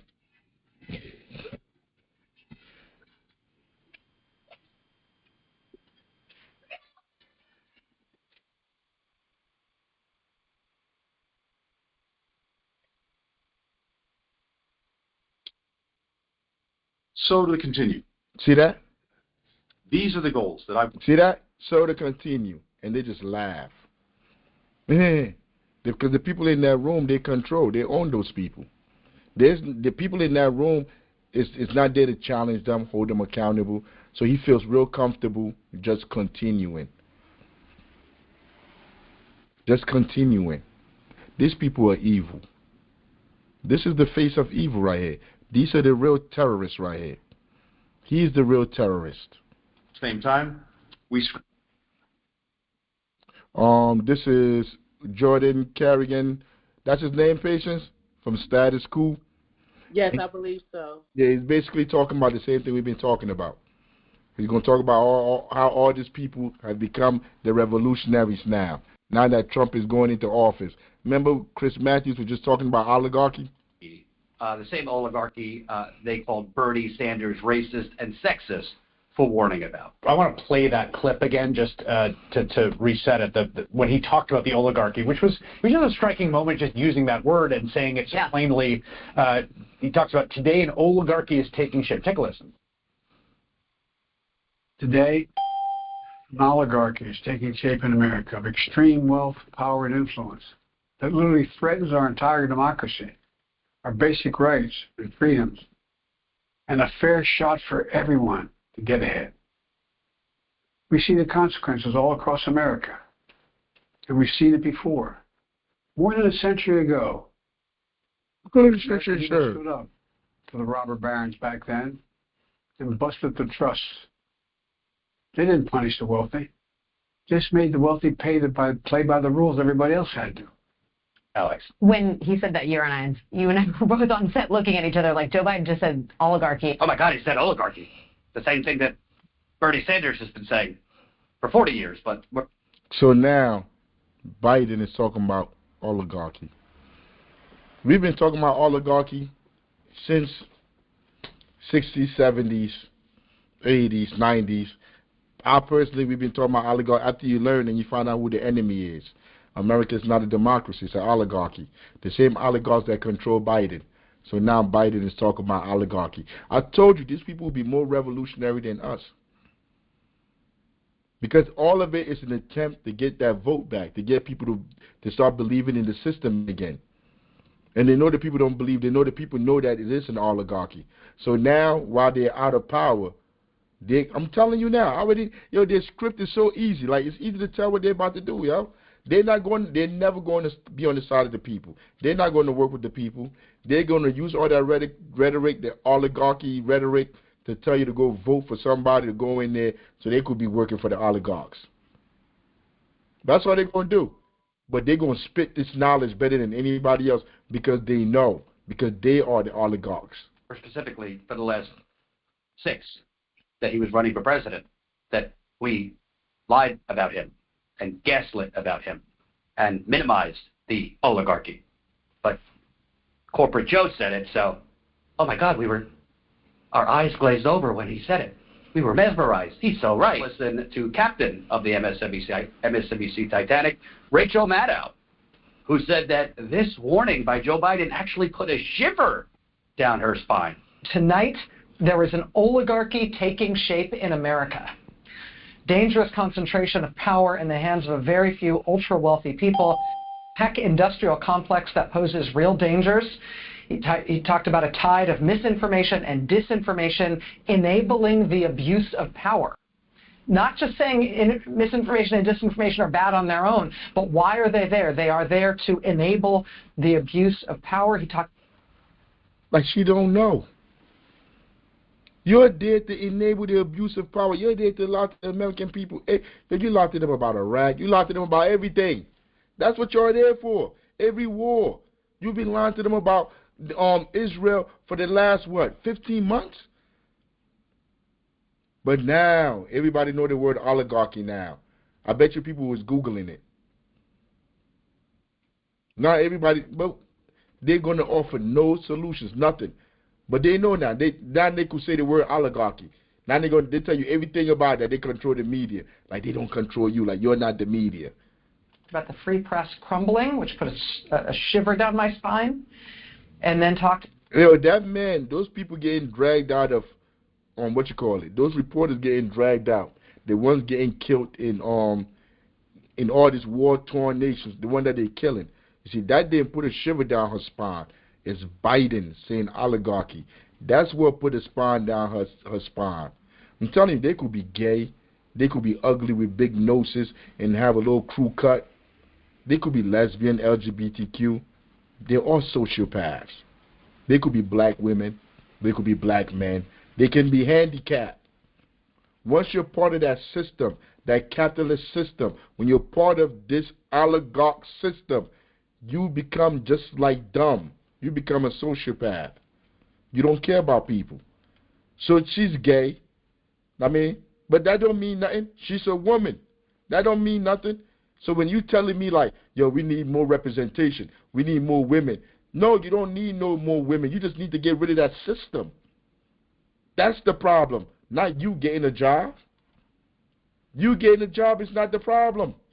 You getting a job in there, MSNBC, that's not what we fighting for. About how truth is being sacrificed for lies, for the purposes of power and profit. So this is important because he has... But the fact that she can sit up here and do this, I couldn't do this, yo. I couldn't just lie like this. Essentially decided not to brag on the way out about what he did. He did a little of that, but really he's taken this last moment to say, here is what we've got right now, and this is why. This is not just dangerous because it doesn't sound American. It's dangerous because this is what they're doing to you with this oligarchy, with this concentration of power, and with what they're doing to the press and the truth. And that is stark and sober, and like I said, it put a chill down my spine. I think he's correct, and I'm glad he took this time to say it. Hypocrisy, this selective concern about oligarchy. We need to take a trip down memory lane. I'm going to start in 2016. This is a clip from Ed Schultz, unfortunately no longer with us, passed away a few years ago. He was a great, great journalist and a host at MSNBC once upon a time. He basically got fired from MSNBC for daring to speak out against the TPP deal, which Comcast, the owner of MSNBC, wanted. He also largely got fired because he was the only one that wanted to cover Bernie Sanders. This is Ed Schultz on trying to cover Bernie Sanders' announcement for his presidential campaign in 2016, and how he got a call 5 minutes before he was supposed to go to air from Burlington, Vermont with Bernie Sanders. You're not doing this. Did he tell you what to say? Did he tell you an angle to take? Often. In fact, when Bernie Sanders was announcing that he was going to be a candidate for the nomination of the Democratic Party in Burlington, Vermont, I was the only cable host between Fox, MSNBC, and CNN that was there live to cover it. Now, there were live cameras there, but we had coordinated with the Sanders campaign that at 5 o'clock he was going to make his announcement, and we were going to cover this on the Ed Show. I go to Bernie Sanders' house that afternoon and interview in the backyard, about a 15-minute interview. The grandkids are running around. It's a big day for the Sanders family. He's going to announce that he's running for president. We're going to carry it live later on in the day, and we're going to run this one-on-one tape with Bernie. 3,000 people are there on Lake Champlain. It's 5 minutes to air, and I get a phone call from Phil Griffin. You're not covering this. I said, Phil, Bernie Sanders is announcing he's running for president. He's going to be a president. I don't care. You're not covering this. And it got rather contentious. Those are the bosses. The bosses that control that channel. Those oligarchs. You are not covering. He's telling you. He was on MSNBC. They tell him, you're not covering this. You're not covering Bernie Sanders. Even though Bernie is not no revolutionary, they don't want nothing that strays away from what they're doing. See, it's a power dynamic. And they don't want nothing to stray away from that, so you're not covering nothing. Bernie Sanders is no Marxist, he's no revolutionary, but you're not even covering the goofy stuff he's doing. Why, though? I don't, well, now you're asking me for opinion. I'm giving you fact right now about what happened. And other people who were there with me will attest to the fact and back me up that this is what happened. We were told that we had to cover something down in Texas that was totally meaningless, and another press conference in Baltimore, which was already had been in the news for a few days. We're covering Bernie Sanders live. We're coordinated with his campaign. And I'm told 5 minutes before, you're not covering Bernie Sanders. Now, let me give you the opinion. I think the Clintons were connected to Andy Lack, connected at the hip. I think that they didn't want anybody in their prime time or anywhere in their lineup supporting Bernie Sanders.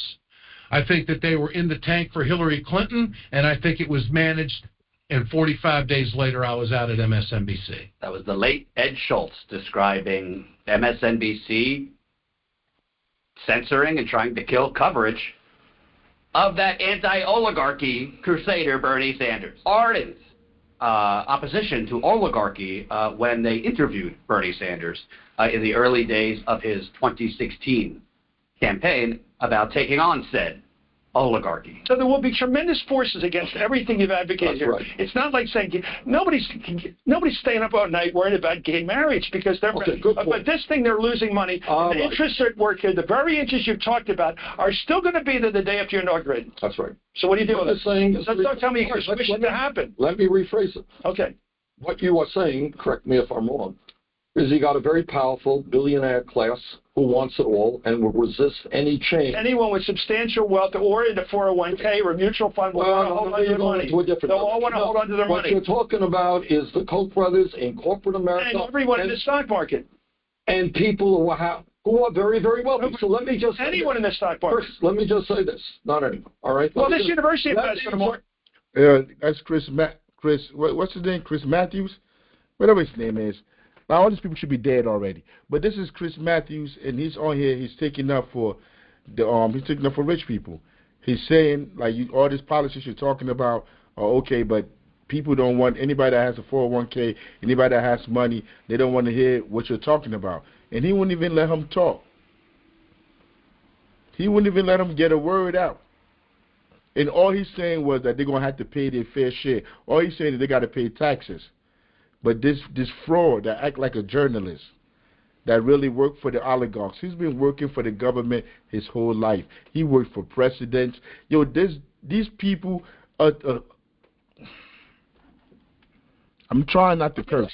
All right, if I might. All right? In the last 30 years, you know what's happened? There's been a massive redistribution of wealth. You know that? I agree completely. It has gone from the middle class You agree. and families to the top 1/10 of 1%. I didn't hear the establishment moaning about how radical and crazy it was that trillions of dollars left the pockets of the middle class. Now, when I'm talking about giving the middle class a break, all these guys... No, you're giving a normative argument. I agree with it. The question is, how do you get it done? You're giving a normative argument that I agree with. But I never used my mega platform on MSNBC to argue against. When's the last time Chris Matthews, when he was on MSNBC, railed against oligarchy, compared Bernie Sanders possibly being the Democratic nominee to the Nazis invading Paris, which he later half apologized for. Here's a montage. Yeah, I remember seeing this live. This is when Bernie, at first they was laughing at Bernie. I remember. They was laughing at Bernie. Bernie ain't going to do nothing. He ain't going to win. Then they saw Bernie was kicking their butt. He started winning race after race. Now, this is the same person that interviewed him. Watch how watch what he called Bernie. This is going to be very frustrating for pundits, very frustrating for media consultants and everyone who's trying to figure this out logically. Bernie Sanders is walking away with it. He's doing it now. He's probably going to win his third contest today, big time.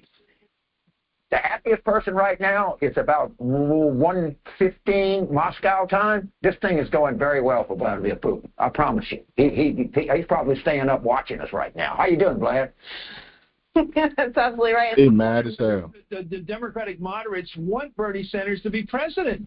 I mean, that's maybe too exciting a question to raise. They don't like Trump at all. Do they want Bernie Sanders to take over the Democratic Party in perpetuity? Largely people of color. Of those, the majority are Latino, and they are clearly, at least from eyeballing it, strongly in favor of Bernie Sanders, with Joe Biden coming in second. You heard her? You heard how she was breathing on hard? Like, bruh. Look at her face. Because Bernie was winning. Because Bernie Sanders came in there saying we're going to tax all these people, these corporations. They can't do this, they can't do that. Yo, people was like, oh, all right. Okay, Bernie, you're going to tax these people. I'm going to be able to afford bread, afford to eat, afford a place to stay. All right, I'm going to support you, Bernie. And look at this reporters. Look at these fake journalists. Look at them. Because these are not journalists, yo. These are all scribes. They just write down whatever oligarchy want them to do. Like, that's how you get these jobs. You don't get these jobs because you go to college and you go get a great education and you move up because social mobility. You get these jobs because you're willing to sell the people out to make money. And then after a while, you start to believe your own mess that you're kicking. You start to believe it. You start to believe, like, because you want to protect that one side, because that's how you're going to get your nonprofit money. Because if they leave, you're not getting no nonprofit money no more. So now You asked out. So you got to support these people. You got to support these politicians. Even though they're committing a genocide, you say, but the other side going to do it too, so I might as well just support them. Well, the other side didn't do it. That little fake ceasefire is still there. Biden couldn't do it after 15 months. Second, no one else is as hungry, angry, enraged, and determined as Sanders voters.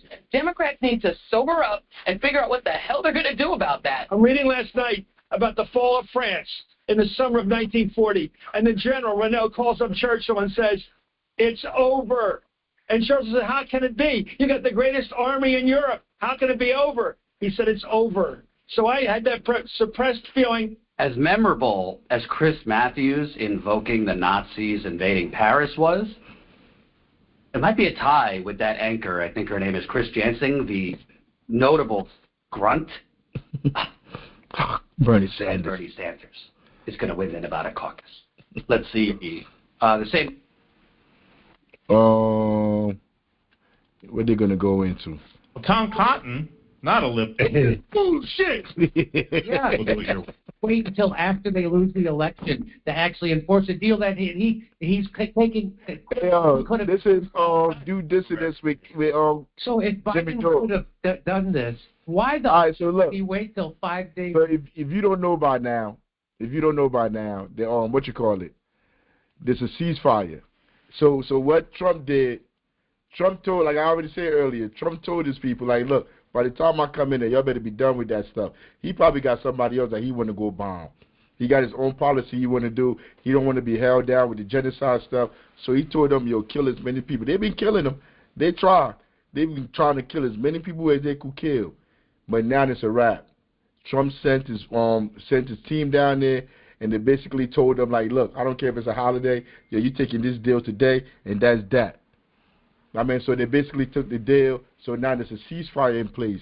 So if you didn't know, hey, man, you know now. There's a ceasefire in place in Gaza, and they're supposed to take hold. I don't know if they even started it yet, but the war's supposed to be coming down. They got different stages of it, but I'm not going to all of that because it's all a lie. I don't know how long this ceasefire is going to last because, probably tomorrow, I mean, Israel might be bombing them again and nobody going to do nothing about it. But for right now, they're saying it's a ceasefire. And they're reading through the comments of what people said. As a Saudi diplomat told me, Biden considered any pressure on Israel as tainting his legacy. And here come the headlines. Netanyahu didn't want to end up like Canada or spend his retirement in Greenland. There you go. We got another one here. Negotiations for the deal faltered until Trump sent the man to the Middle East on special missions. Trump will claim that his threat sealed the deal. Biden will say that the deal was sealed that the deal that was sealed, was the one he presented back in May. It is hoped that two could agree that the deal was sealed thanks to American pressure. Yeah. So if Biden could have done this, why the fuck did he wait till 5 days before Trump became president? Don't you think he would do this before the election so that Kamala Harris and the Democrats could retain power? Why would he wait until after they lose the election to actually enforce a deal that he's taking credit that he could have enforced the whole time? Of course he didn't do this. No, of course he didn't do it. This deal was on the table. Israel didn't want it, and so he said, oh, okay, well, here's some more weapons. Here's some more bombs. Yeah. We'll do it your way. That's exactly what happened. The hostage deal, where Trump's madness became the Trump card. It's not just that Bibi is afraid of Trump. He is irrational, and therefore his threats have a greater impact. He doesn't play by any rules. He came to create chaos in the political system and in the orders that were customary until now. That's right. So the envoy that Donald Trump sent to negotiate, he sent it on the Sabbath. Talk about not respecting rules. He sent them on the Sabbath, and he said, I'm not interested in your Sabbath. That doesn't matter. And we actually have some video of Donald Trump's envoy arriving in Israel, forcing them to negotiate on the Sabbath. Here it is. Yo. Shit. Fucking cat. Hey, yo, what's the name of this movie, Patience? For the people that are watching on the radio. Is that the Big Lebowski? Is that the Yeah, the Big Lebowski. The Big Lebowski. So now they're showing the clip of the Big Lebowski, if you can see it. And they're saying, what's this Sabbath, what's this holiday? Like, I don't care. Like, yo, we playing. We got stuff to do here. But they're going to keep playing this video. This is hilarious. There he is. That we actually have some video of Donald Trump's envoy arriving in Israel, forcing them to say this is the envoy. On the Sabbath. Here it is. What's this day of rest shit? Be arrest. Shit. I fucking care. There he is. That's the guy who got the ceasefire done right there. What's this? One more time. What's this day of rest shit? Bullshit. I don't fucking care. That's kind of I mean, it is kind of amazing that Trump's envoy said that. I don't think you said it like that. That's some art of the deal shit. Send them on the Sabbath. That could have been a deliberate choice. You want to let them make sure they know that we're not fucking around? And they sent a Jewish guy so they couldn't throw anti-Semitic. Yeah. Send the Jewish guy on the Sabbath, and when they say we can't do it, say you're going to do it. You're going to do it. Mm-hmm. That puts them in an inferior bargaining position from minute one. I absolutely think that was part of the plan. 100%. Either your brains or your signature are going to be on this contract. That's right. That's exactly what. Nah, but you're going to listen to them, and you're going to listen to all these analysts, and they're going to tell you that Biden did it. They're going to tell you Biden did it, Biden did it, but Biden didn't do nothing. Trump sent a delegation of people to go down there to go speak to Netanyahu. He sent real estate developers to go speak to Netanyahu. Like, look, if you don't end this right now, bro, we coming after you. They probably told Netanyahu, like, hey, yo, you ain't gonna go to jail. You know we control everything out here. I mean, because they're trying to lock Netanyahu up for bribery, for stealing money in Israel. He's like, look, man, yo, enough of this war. Drop this war and you good. Like, they made a deal. They cut some deal with him. Trump cut some deal with him. I mean, but, like, you can't trust Trump. Trump is supported by Jewish lobbyists, Israel lobbyists. Like, he's going to do stuff. Yo, he might end up, bro, like, in like 2-3 weeks, you might hear that Trump is giving the whole Gaza to Israel. I mean, like, you don't know. You don't know with these people. That's definitely a possibility, but Trump is on the roll because he got TikTok back. Trump got TikTok back? Yes, he did. So TikTok is back? TikTok is back. Like, how are you giving breaking news while we telling people from the beginning, like, TikTok was gone? I'm going to TikTok right now. Chairman Africa. Yes. Now, he was a proponent of wanting to ban TikTok. Now, now he suddenly flipped because he was because TikTok at that time was anti-Trump, just like TikTok right now is anti-Biden and anti-genocide. But what Trump was going to do is put an executive order in because he knew that could be overturned. But Biden, see now, genocide crazy Biden, he put it through the Supreme Court justice system so it could become law. So I don't know how Trump was able to switch it. I don't know how he was able to switch it, but apparently he did it. Hey, hold up, you generation boomers. Let me speak to somebody young. Hey, Captain Patience, do they still have TikTok? Because I'm going on there, it's just showing me. My is 25 years old. She just told me it's up. Now, she is generation, Gen Z? Okay, and she said it's up. And a lot of those people are making money. People don't understand. That was a bad move because a lot of people make a lot of money on TikTok. And when they can't get traditional jobs. So you messing with people money. And I'm telling you, if they didn't put TikTok back on, it would be some serious rise. And you're talking about white people making a lot of money up here. A lot.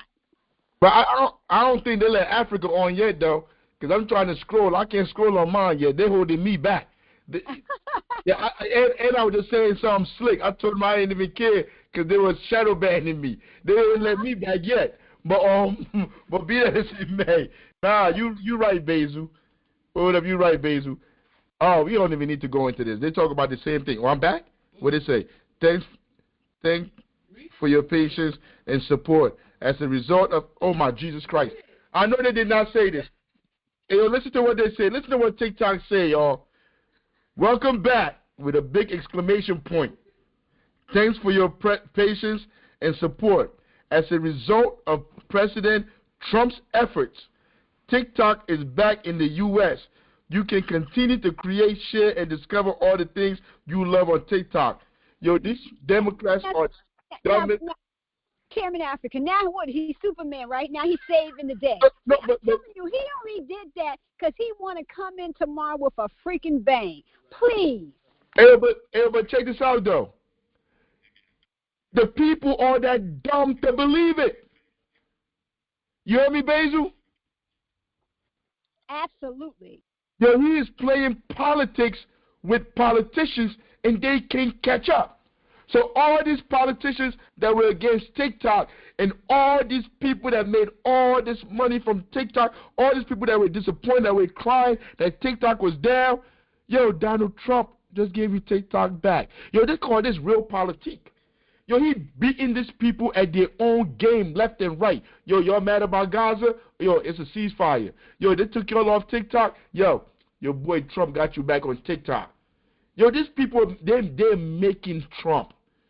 They're making Trump look good. This is how bad Democrats are. All power to people. I mean, can you imagine? Oh, Trump say TikTok. Oh, we just love him. Oh my goodness. I got my That's all that's gonna be on the media for the next week. Trump say TikTok. Yo, my stepdaughter is only 14 years old, and she was talking about TikTok this morning. The first thing that all the TikTok users, I took screenshots of everything TikTok was saying about it. First of all, just from the first message when they banned TikTok, it said TikTok is currently banned in the United States. We're going through it. Hopefully, President Trump can get this done. Like I was just talking to my mom about this. Like, what company has ever said, depending on one person, hopefully we can get this accomplished? So I'm telling my mom, like, he's friends with the people that own TikTok. He eats dinner with them. The same way he's friends with the person that owns Twitter, they're friends with the person that owns TikTok. That, like, imagine TikTok saying, I'm gonna read the message, but imagine instead of saying Trump, it said Sequane, or it said Chairman Africa. What company in history ever said, depending on one person, will continue operating? But it said sorry, TikTok isn't available right now. A law banning TikTok has been enacted in the United States. Unfortunately, that means you can't use TikTok for now. We are fortunate that President Trump has indicated that he will work with us on a solution to reinstate TikTok once he takes office. Please stay tuned. So now that y'all mentioned separate generations, to a child, you just basically told every child we gotta wait for Trump to tell us we could use TikTok. So now all these kids is about to be President Trump supporters. My stepdaughter sends a screenshot of her group chat to her mom, and she's like, "Look how the kids talking." They like, "Yeah, we about to be Trump supporters now." Wow. I'm like, yo, Trump knows this. This was a plan. Like, whoever he eats dinners with, they know this was going to happen. The kids talking about it. It was less than 24 hours. I'm telling you, the Democratic Party is dead, and they deserve to die. They created Trump. They allowed him to be like this, to be this person, and he's playing them. I don't think we've done a show this long before. Yo, we still on. It's 2:33. Yo, we started at 12 o'clock. Yo, I could still go on. Yo, this is something we could talk about right here. They're talking about this whole thing, but they're outdated because now we got TikTok back, so now they got to do another show. Yo, this is deep. He's really playing. And we don't even have to cover this next week because we're covering it. Because we would have covered this next week, but it's breaking news. We don't have to cover it now. So it's like we may still cover it because it's gonna be some news that come out. Yo, it's just dropping. Yo, but it's gonna be some news that come out for the rest of the week. I mean, this is deep, yo. This is real deep. Wow. Like, because now he seems like he's the savior. They made him into a savior. And I gotta say this, let me say this right now. Yo, the reason that we're sitting up here, we're trying to find people that's going to help to secure the people in the community. Yo, Trump is going to decimate. He's going. Yo, our community's already suffering. Yo, but you have no idea what Trump about to come up with. Yo, these two parties are no different. They're the same. Our lives are not going to get better under Trump. The only way we're going to solve our issues is by us coming together to organize together. I mean, but like, yo, the Democrats, yo, watch the Democrats. Some of the Democrats are gonna go over. They're gonna become MAGA too. The Democrats are gonna become. I totally agree with that. Oh yes, I do. Oh yes. Yo, the Republicans are about to become MAGA. I mean, the Democrats are about to become. Yo, they already got the Young Turks. You already got the Young Turks. They got all our kids this morning. They took all our kids this morning. Wow. All our kids think Trump just saved TikTok. Wow. You know what they know what they were doing. This is systematic, bro. Elon Musk is quiet this morning. He ain't. They're all going to be sitting up there in the inauguration tomorrow. Jeff, Bezos, all of them. They do from Facebook. All these people, they're all going to be sitting up there celebrating the inauguration with Trump. Yo, we're in a new phase, man. Yo, this country just went into a whole different chapter. Yo, we're in a whole new phase, and we got to strap up our boots and be ready, man. Chairman, did you hear about that? Howard is playing for the inauguration. Howard University, what you talk about in the book about how they don't care. They are playing at his inauguration. I'm not even surprised. I know you're not. You told us this is what happened. I'm not even surprised. These people are disgusted. Everybody's going to switch over because Trump is politics is Trump in America now. Trump done took it over. He's the #1 politician in the country. I don't care what you thought about Obama, what you think about Michelle, you thought about the Clintons, you think about Biden. Yo, Trump defeated all of them. Yo, Bernie was a coward. Bernie was a coward, or he probably didn't have enough money. They scared him off. Bernie could have took power from these people. Yo, the power that the Clintons had, they had it since the 70s. Yo, they took that power from the old Democrats. The Clintons came in there, and they've been holding on to power since the 70s, 80s. Yo, right after they removed Bush, in 91, whatever, when they got rid of Bush, since then they've had a clutch on this Democratic Party. What's that, from 90, 2000, 2010? Yo, 30-something years. You could say 30-something years, the Clintons had power. We're holding on to power. And Bernie tried. I don't know what they called Bernie and told him. He acted like a little coward and ducked and ran and went and joined them. Yo, Trump came in here and straight took the party from them, yo. Not only took the party. Yo, Trump didn't only just take the party. He took politics away from these people. Career politicians. Trump is a sociopath. Trump is a narcissist. Trump is a war criminal too. But Trump has always been the picture of buffoonery, that he was an idiot. This idiot came in and defeated all these people at their own game. It shows you the power of capital in capitalism. Whoever got the most, well, I can't even say whoever got the most money, because Democrats had more money than him in the elections, and he still mopped the floor with them. Because he's playing real politics, yo. Yo, they made everything so easy for him. Through the 80s, through the 90s, 2000s, they've been lying. Democrats been lying. They've been coming in office, they're making all these promises, they come in office, and then you watch them poison people. Watch them poison, the people that poison people, even Republicans that poison people, they let them walk free. Have a what you call it camp. In the Iraq War, what they had in Cuba, Guantanamo Bay. Torturing people, a torture camp. None of those people go to jail. Nobody get held accountable. In fact, when they become president, they become worse. They drop bombs. Obama come in there with drones, killing families at weddings with drones. Put Afrikan in Africa.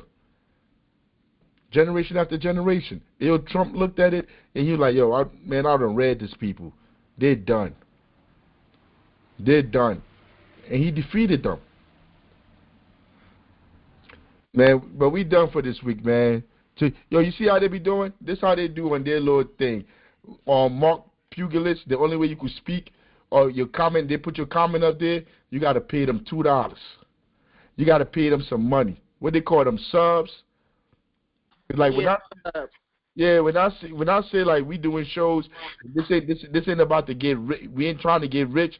We're not trying to get money. Yo, I didn't ask nobody to go on the YouTube channel and press like, whatever. Yo, if you like what we doing, go on YouTube and press the like button, cause it grows the algorithm. Tell more people to come watch what we doing here. If you want one of these hoodies, Basil, you got your hoodie yet? Yes. All power to the people. You got to take a picture. You and Brother Nas got to take a picture and send it to us. Okay, I got the same color you got on. All power to the people. You got it on now? No, I don't have it on now, but I promise I'll take a picture. Yo, you got. I thought we was twinning, but nah. but yeah, but like yo, if you want to help us, we pay for these hoodies ourselves.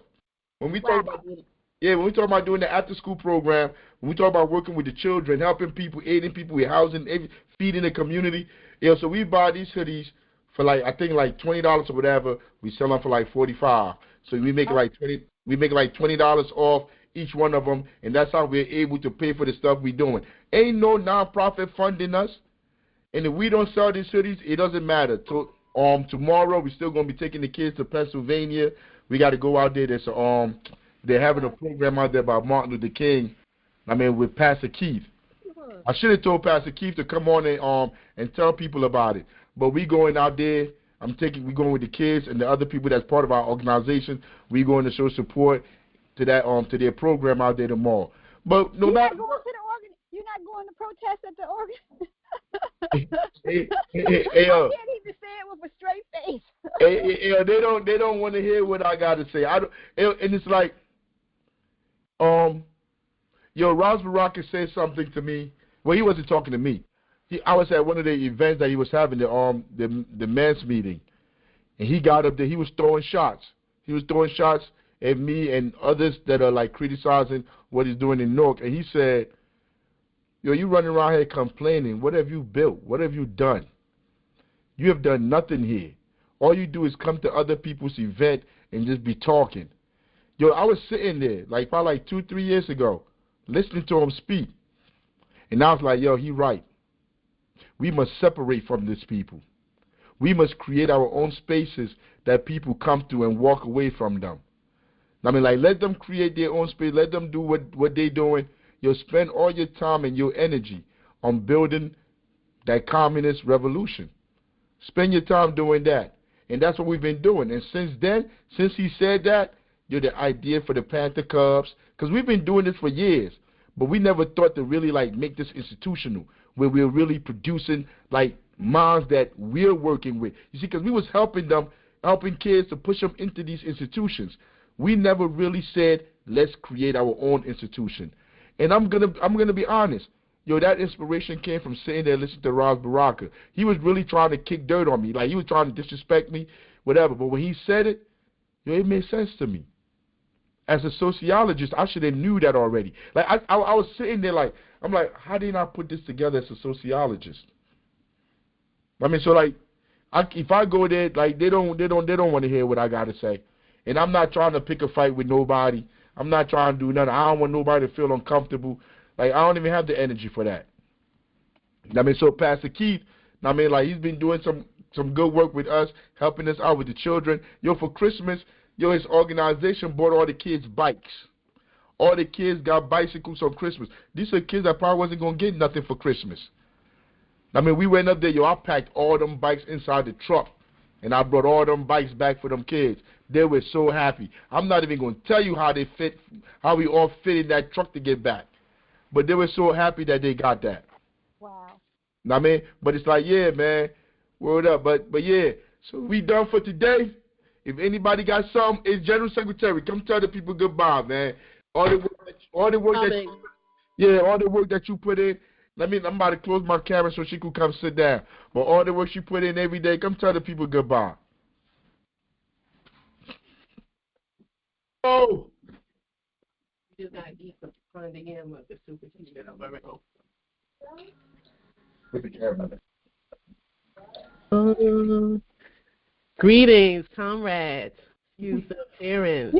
You look good, General Patience. Don't worry. Thank you guys so much for joining us, and thank you for those that join us every Sunday. Basil, Brother Nance, thank you for us being on the Grown Folks Talking Express Yourself platform. This is not a farewell. I'm just giving y'all flowers because the times we are in, you never know. But until next time, all power to the people. New African Black Panther Party. All power.